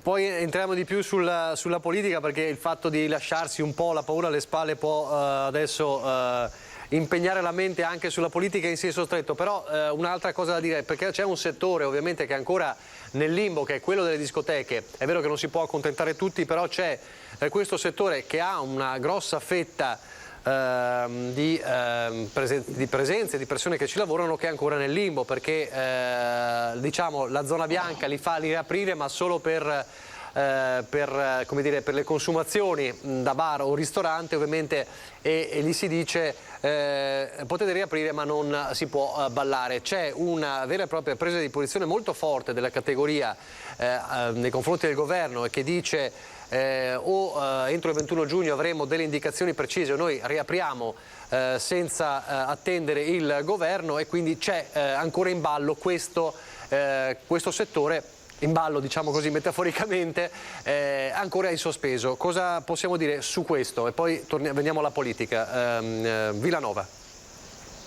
Ma se mi concedete quello che è stato detto sulle discoteche qualche giorno fa, sul fatto che le discoteche possono aprire ma senza far ballare i propri clienti, è proprio una speranzata, perché a questo punto, se le discoteche non possono fare il lavoro per cui sono nate, tanto vale tenerle chiuse. E hanno ragione ad essere parecchio fastiditi gli operatori del settore, perché purtroppo è logico che siano comunque dei luoghi dove c'è contatto fisico, c'è vicinanza, quindi hanno un rischio sicuramente maggiore rispetto ad altre situazioni, però hanno diritto di sapere come possono andare avanti nel futuro. Cioè, sono le attività che sono state chiuse di più, perché dall'anno scorso sono state sempre chiuse, e hanno bisogno comunque di pianificare la propria attività. Cioè, sono attività economiche anche queste, danno lavoro, perché non pensiamo che siano solo le discoteche, ma pensiamo a tutto quello che gira attorno alle discoteche, al mondo del catering, al mondo del service per quello che riguarda l'audio, agli artisti, a tutto il mondo dell'intrattenimento. C'è veramente un volano economico che si muove attorno al settore divertimento, soprattutto nel periodo estivo, molto molto importante, e quindi è giusto che sappiano anche loro come possono andare avanti, come possono essere sostenuti in questo periodo. E io voglio essere ottimista in queste settimane di ripartenza. Immagino che nelle prossime settimane la curva dei contagi scenderà ancora, delle ospedalizzazioni continueranno in questa sua discesa molto, molto repentina, e voglio sperare che il governo, il ministro Speranza in particolare, tutto il comitato tecnico scientifico, la cabina di regia, come si voglia chiamare, prenda atto di questi dati in diminuzione, questi dati che sono veramente ottimistici, e finalmente possa concedere con magari delle regole sugli ingressi nelle discoteche, nei locali da ballo, comunque tutte le attività del divertimento, possa concedere comunque di lavorare. È una questione di buon senso, cioè, come abbiamo detto nel momento in cui c'era i dati che peggioravano, serve il buon senso, e quindi bisogna arrivare a delle limitazioni delle chiusure. Nel momento in cui i dati sono migliorati, in cui non ci sono più queste ospedalizzazioni, in cui non ci sono più questi contagi così numerosi, secondo me è una questione di buon senso anche far lavorare chi può lavorare e far divertire chi può divertirsi. Zorzi. Ma credo che se siamo arrivati a questo punto con un'emergenza sanitaria, quantomeno sul fronte dei contagi, dei ricoveri, dei decessi, che sta sostanzialmente rientrando, e anche, per carità, grazie senz'altro fondamentale alla campagna vaccinale, ma anche grazie alle misure restrittive messe in atto dal governo attuale e da quello precedente, misure che purtroppo, bisogna dirlo, ma necessariamente hanno limitato le occasioni di socialità, hanno limitato lo svolgimento di certe attività economiche e hanno imposto una gradualità nelle riaperture. Io credo che, come dicevo prima, con lo stesso spirito di sacrificio che abbiamo visto nei ragazzi, nei giovanissimi quest'anno, dobbiamo continuare a tenere duro, sapendo che lo stato di emergenza non è ancora finito. Diceva bene Scarabel, in provincia di Treviso si segnala ad esempio un focolaio a Ormelle, quindi dobbiamo anche cercare di, come si diceva, di avere buon senso, anche perché io penso, nello specifico con le discoteche, che sono frequentate per lo più da giovani, giovanissimi, e quindi quelle categorie che ancora non sono state del tutto coperte dalla vaccinazione, e vedo anche difficile che possano riaprire in totale normalità, perché gli stessi clienti credo che si porranno dei problemi a entrare, a frequentare spazi che rischiano di poter, insomma, essere agevolare e facilitare il contagio. Quindi cerchiamo appunto di tenere duro. Io mi auguro senz'altro che il governo dia delle risposte, indicazioni, perché quello che teniamo chiuso adesso lo terremo aperto più a lungo, probabilmente più avanti, quindi su questo bisogna essere consapevoli. Scarabel, che risposte dare a queste persone che comunque non lavorano da più di un anno? Ma sicuramente bisogna, aver imparato, spero, qualcosa dall'esperienza dell'anno scorso. Non ho sotto mano studi scientifici, però io credo che ci ricordiamo tutti il caso emblematico del billionaire, non tanto per i contagi tra gli ospiti, ma quanto perché poi hanno fatto il tracciamento tra gli operatori, tra chi ci lavorava dentro, e quasi la stragrande maggioranza era risultata positiva al coronavirus. Quindi io credo che vadano aperte, perché non possono restare chiuse, però con dei criteri della serie: garantire la vaccinazione con una sorta di immunità di gregge, perlomeno in primis per il personale che ci lavora, e poi finalmente sento dire anche delle categorie economiche che si sono ricordate che esiste anche l'applicazione Immuni per facilitare il tracciamento, quindi nei luoghi dove, che vuoi o non vuoi, sarà molto difficile rispettare il distanziamento di sicurezza, se si entra con l'applicazione installata nel telefono e poi risultasse esserci stato all'interno un positivo, sarà poi più facile riuscire a risalire alla catena, a fare i tamponi necessari e bloccare eventuali focolai sul nascere. Perché, come ha detto Crisanti, che non ne faccio un santo, però ho una grandissima stima, il virus non si sconfigge dentro gli ospedali, ma si sconfigge solo grazie al tracciamento, e adesso, con i numeri bassi che abbiamo, è un'arma che non possiamo veramente lasciarci sfuggire, non possiamo dormirci sopra, come si dice qui da noi, perché altrimenti allora sì, rischiamo di innescare poi dei meccanismi che poi si ripercuoteranno poi anche nel prossimo futuro. Quindi è giusto magari che siano anche gli ultimi ad aprire, ma nel momento in cui aprono, con tutte queste precauzioni che non devo dirle io, ma ci sono persone che ci studiano, che ci lavorano, che hanno dei dati oggettivi in mano, devono essere aperte una volta per tutte in sicurezza. Razzolini, Scarabella ha risuscitato una parola che sembrava sepolta da secoli, l'app Immuni, ma che in realtà esiste, c'è ancora, insomma, che è stata poco usata. Razzolini, chiudiamo sulle discoteche. Ma io credo questo, visto che alle discoteche è uno di quei settori, come tutto il turismo, però ora sembra che il turismo un po' alla volta si stia riprendendo, ma se chiediamo sacrifici a queste categorie, quindi a questi locali, dovremmo dare dei ristori effettivi, ma di sostanza, non un 5% del fatturato, dovremmo dare un qualcosa di più, perché se per un discorso di salute pubblica chiediamo un ulteriore sacrificio rispetto ai tanti già chiesti, bisogna veramente aiutarli, ma concretamente e con un peso molto importante, perché è vero che magari si può rimodulare, quindi in qualche modo fare aperitivo lungo con della musica di sottofondo, quindi non ballo proprio da discoteca, ma una cosa un po' rivista, giusto per rinforzare un po' e far girare un po' l'economia anche a questi locali. Però ovviamente loro che hanno un'altra tipologia di lavoro e di clientela, è ovvio che non saranno così predisposti a riuscire a portare a casa, diciamo, una cifra consona alle loro spese. Quindi questi locali, se chiediamo ulteriore sacrificio, bisogna dare dei ristori, ma ristori seri. Allora, il nemico un po' alle spalle ci consente, speriamo sì, definitivamente ci consente di accentrarci un po', anche di pensare un po' alla politica in senso stretto. Notizia di poco fa, è uscita in ANSA, nuovi ingressi di amministratori locali e della Lega in Veneto. Si tratta del sindaco Angelo Campi di Salizzolo in provincia di Verona, del sindaco Arturo Alberti di Grezzana, del sindaco Dino Magnabosco di Montebello Vicenza e del sindaco Luigi Tassoni di Alonte, che si aggiungono ad altre decine di amministratori veneti, sottolinea una nota del Carroccio, che negli ultimi mesi hanno aderito alla Lega. Parole di Matteo Salvini, che dice: lavoriamo per un centrodestra sempre più inclusivo, radicato nel territorio e attento alle sue esigenze. Allora, si parla, mi rivolgo un secondo a Razzolini e a Villanova, poi no anche per Scarabella e Zorzi. Sta nascendo la federazione di centrodestra? È questo il futuro del centrodestra, anche se molti, soprattutto da Forza Italia, nicchiano e storcono un po' il naso? Villanova. Ma ho letto anch'io dai giornali di quello che sta succedendo, di questa proposta che è arrivata. Mi sembra una proposta molto che riguarda il Parlamento più che altro. Noi sul territorio l'esigenza di federarci con le altre forze non lo sentiamo particolarmente. Però insomma i contraccolpi poi arrivano anche qui.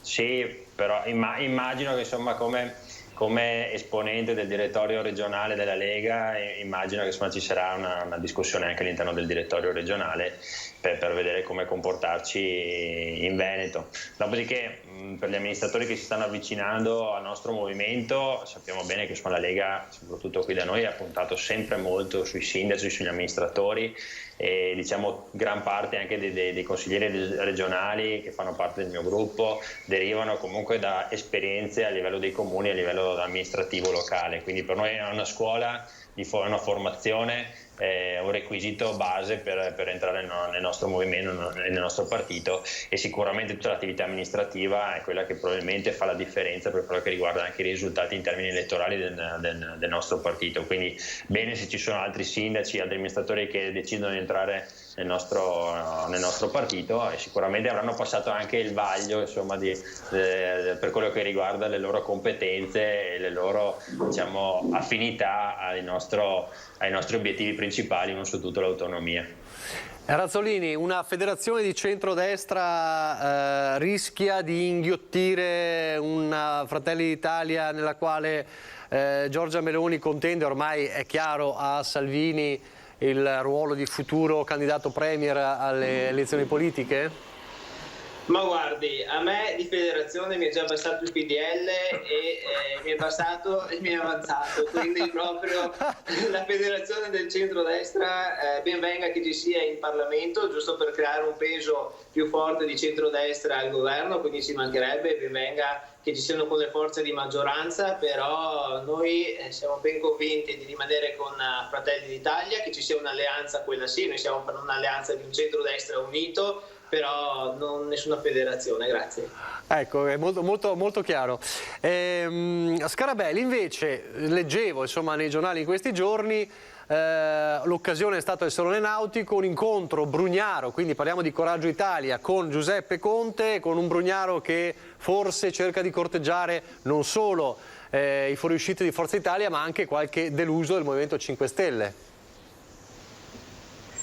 Non ho dubbi che Brugnaro le provi tutte per riuscire ad allargare il suo neonato, diciamo, soggetto politico, ma credo che l'occasione appunto è stata una coincidenza, insomma, che Conte era in visita al Salone Nautico e quindi il sindaco della città di Venezia ha approfittato appunto per strappare qualche titolo di giornale, come è giusto che sia, insomma, qualcosa ho visto all'interno come funziona la politica e quindi si basa moltissimo, insomma, su queste trucchetti qua, insomma, soprattutto adesso che, ripeto, hanno fatto la presentazione pochi giorni fa, ogni occasione è buona per far parlare di sé sui giornali, quindi credo che questo sia l'intenzione di Brugnaro, e Conte, come giustamente non poteva di certo sottrarsi a uno scambio con un sindaco importante del Veneto e del panorama nazionale, insomma.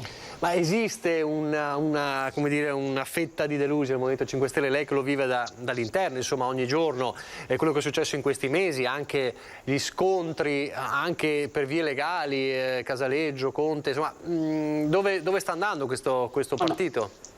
No, non posso negare che ci sia una fetta di scontenti al Movimento 5 Stelle, ma se essere scontenti al Movimento 5 Stelle ti porta verso Brugnaro, diciamo che forse eri un po' disorientato prima, insomma, di entrare nel Movimento 5 Stelle, perché insomma non è proprio la stessa cosa Brugnaro e il Movimento 5 Stelle, insomma, da come lo percepisco io, insomma, con la sensibilità che ho io. Quindi se uno deluso del Movimento 5 Stelle approda verso Brugnaro, forse ha bisogno più che altro di una scialuppa di salvataggio più che di un ravvedimento politico, insomma, non lo so. Se lei diceva forse era meglio che non fosse mai entrato nel Movimento 5 Stelle, se questo era il destino, insomma, di andare con Brugnaro. Sì. Però ecco, come sta il partito? Come lo vede da qui, insomma, il partito? Ma è da un po' che, secondo me, queste due anime, diciamo, quella che per semplificare molto fa più riferimento a Di Battista, diciamo, è quella che fa più riferimento a Conte, le vedevo sempre più chiaramente presenti e sempre più difficilmente conviventi allo stesso tempo, quindi credo che questa situazione che stiamo vivendo dovrà appunto mettere chiarezza una volta per tutte e differenziare questi due percorsi, perché li vedo veramente sempre più facilmente conviventi, insomma. Quindi verso proprio una divisione, una frattura?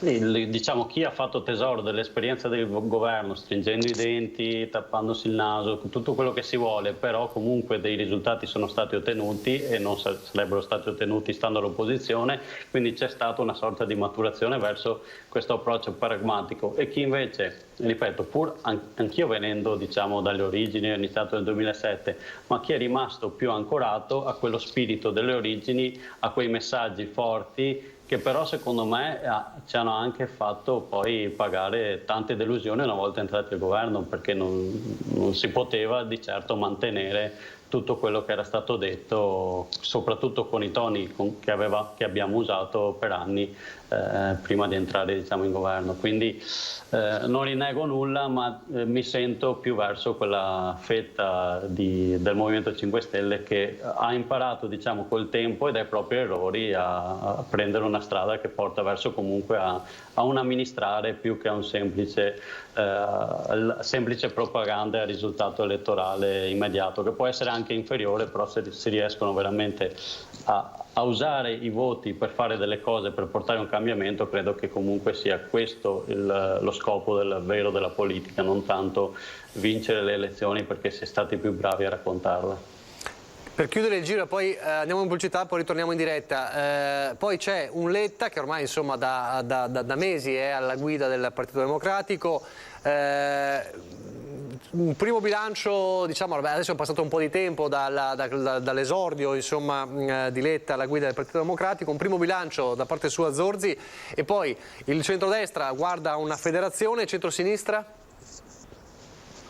Ma tutti i ragionamenti che sono stati fatti adesso nella panoramica con i nostri ospiti dimostra quello che comunque un po' ci si immaginava sarebbe successo col governo Draghi, cioè una fase quasi di sospensione, no? Con quel governo Draghi e le forze politiche che ne approfittano per cercare di riorganizzarsi, rigenerarsi. Questo lo stiamo facendo anche noi come Partito Democratico, insomma lo stiamo facendo anche gli altri con l'idea di federazione, con quello che col dibattito interno ai 5 Stelle e lo stiamo facendo grazie alla guida del nostro nuovo segretario, perché ormai sono passati 3 mesi, Enrico Letta. Noi adesso abbiamo un momento molto importante per la seconda metà dell'anno. Saremo impegnati in un percorso di grande coinvolgimento e partecipazione alla nostra base, le Agorà democratiche volute proprio dal segretario Letta, con l'obiettivo di arrivare a definire, alla luce di quelle che sono le sfide che il post-Covid lancerà alla politica, al mondo, definire quella che è la nostra identità e quella che è la funzione che il nostro partito sarà chiamato a svolgere. Quindi sarà un momento di grande dibattito interno, di approfondimento, di riflessione. Alcuni elementi sono già emerse proprio in questa intensa attività di posizionamento politico che sta portando avanti Letta. Noi abbiamo posto come prioritario l'attenzione a chi ha subito di più le conseguenze sociali e economiche della pandemia, in riferimento soprattutto ai giovani e alle donne che sono stati quelli penalizzati. Se pensiamo solo alla nostra provincia di Treviso, 6.000 posti di lavoro persi nel 2020, andiamo a vedere cosa sono lavori autonomi, lavori precari, lavori intermittenti, occupati per lo più proprio da giovani e donne. Quindi su questo ci siamo mossi, siamo riusciti a inserire nel Piano Nazionale di Ripresa e Resilienza la cosiddetta clausola di premialità con cui si premiano le aziende che parteciperanno alle gare, agli appalti, che si impegneranno ad assumere donne, giovani e a utilizzare strumenti di conciliazione di vita e lavoro. In questa ottica va anche la proposta tanto oggetto di grande dibattito sulla dote ai 18enni, a quello che il nostro segretario chiama la generazione Covid, proprio quelli che hanno subito maggiormente, no, dal punto di vista anche sociale la pandemia, con un aumento della tassa di successione. È una proposta, ribadisco perché tanto si è detto, che fa parte di un disegno complessivo di riforma del fisco che in questi giorni andremo a presentare al Presidente Draghi e che ci auguriamo possa essere messo in valutazione al governo, visto che la riforma del fisco è uno dei capisaldi che questo governo dovrà riuscire a realizzare proprio per garantire anche l'utilizzo, il miglior utilizzo possibile dei fondi del recovery plan. Allora, pubblicità, vedo che Vilanova sul 18enni sulla tassa scuoteva la testa. Ritorniamo fra pochissimo, un minuto. Rieccoci in diretta, ripartiamo da Villanova, poi vorrei introdurre un altro termine, un altro tema, vi chiedo di essere rapidi perché abbiamo meno di 10 minuti. Cosa non le piace della dote ai 18enni con la tassa di successione, Villanova? Io credo sia una proposta profondamente sbagliata, diciamo che sono completamente in disaccordo, ma questo penso sia anche abbastanza scontato con Letta, ma sono in disaccordo perché secondo me è un modo per lavarsi la coscienza. Allora, si pensa di tassare con la tassa di successione per dare una mancia ai 18enni pensando così di dire abbiamo risolto il problema dei giovani. È lo stesso discorso che è stato fatto per la tutela ambientale, no? Per le politiche green, invece di incentivare le aziende a usare dei prodotti che non contengano plastica o che comunque vadano verso un'economia circolare, si dice no, si va a fare la plastic tax e si tassano le aziende. È lo stesso identico modo di ragionare.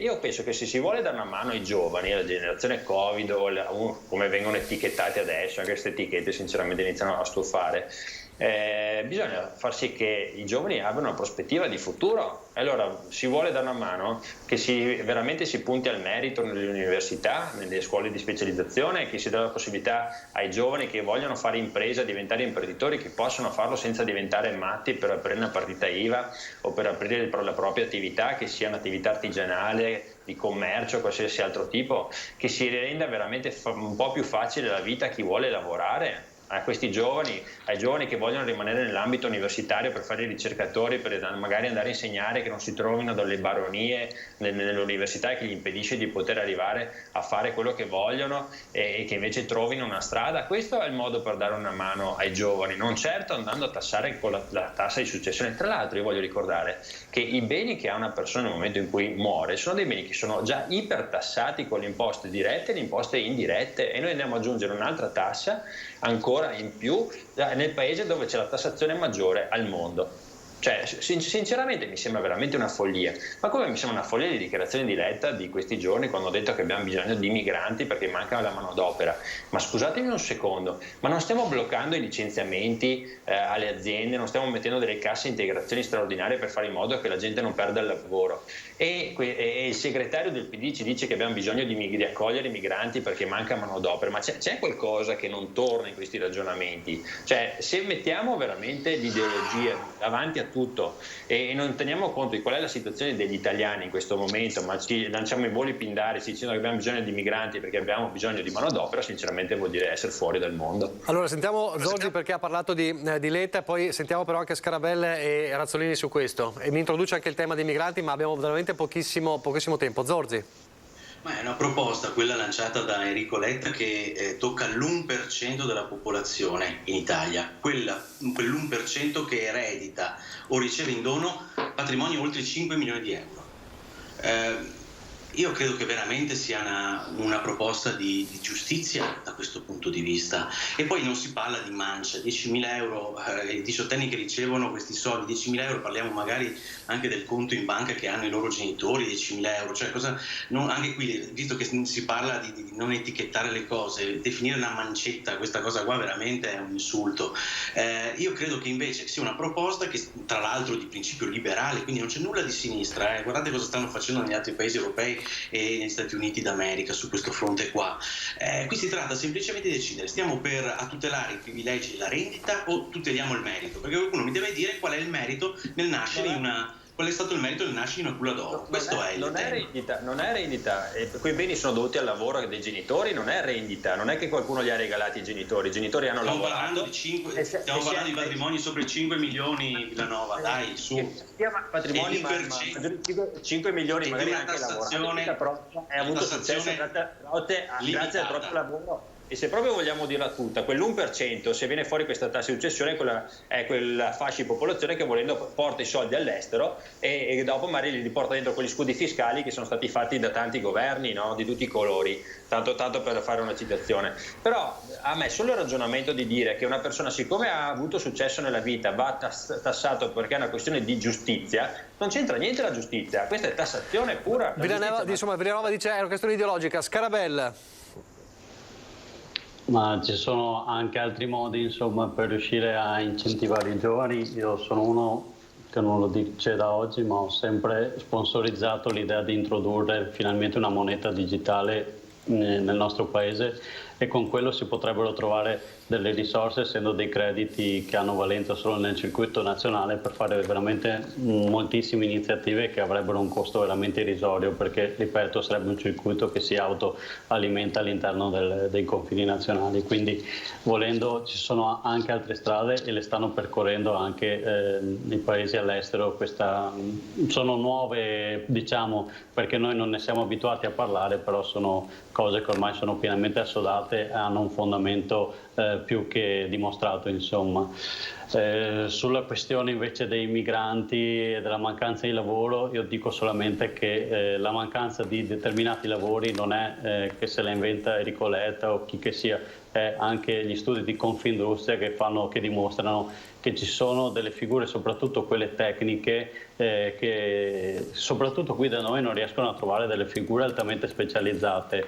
È logico che non si risolve importando della manodopera poco specializzata dall'estero, però bisogna veramente seriamente utilizzare le risorse Recovery Plan per investire tantissimo in questa alta formazione e specializzazione. Non parliamo solo di persone laureate, mancano tantissimo anche dei diplomati tecnici che soprattutto qui nel nostro territorio veramente servono e non ne abbiamo a sufficienza. Devo chiudere con Razzolini.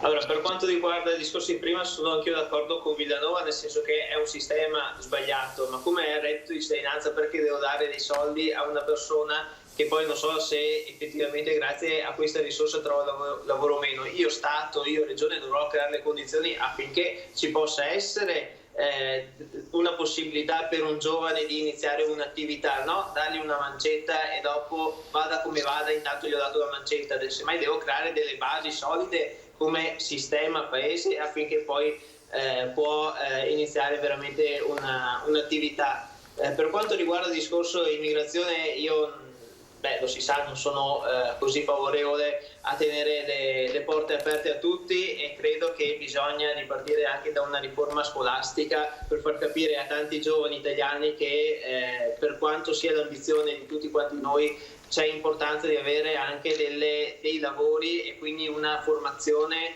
da parte delle nuove leve, di nuovi giovani, anche su lavori molto più manuali e che ci richiede il mercato, perché non possiamo non pensare un collegamento al mondo dell'istruzione con i propri territori, cioè pensare che a Valdoviale non ci sia una scuola di ristorazione o un agrario professionale è una follia. Certo, chiarissimo. Grazie allora, grazie ad Alberto Villanova, grazie a Giovanni Zorzi, grazie a Tommaso Razzolini e Simone Scarabelli. Il tempo è tiranno e ci chiude qui. Grazie davvero e buona domenica a tutti voi. Mentre noi ci vediamo questa sera alle 18:30 con il telegiornale del Veneto.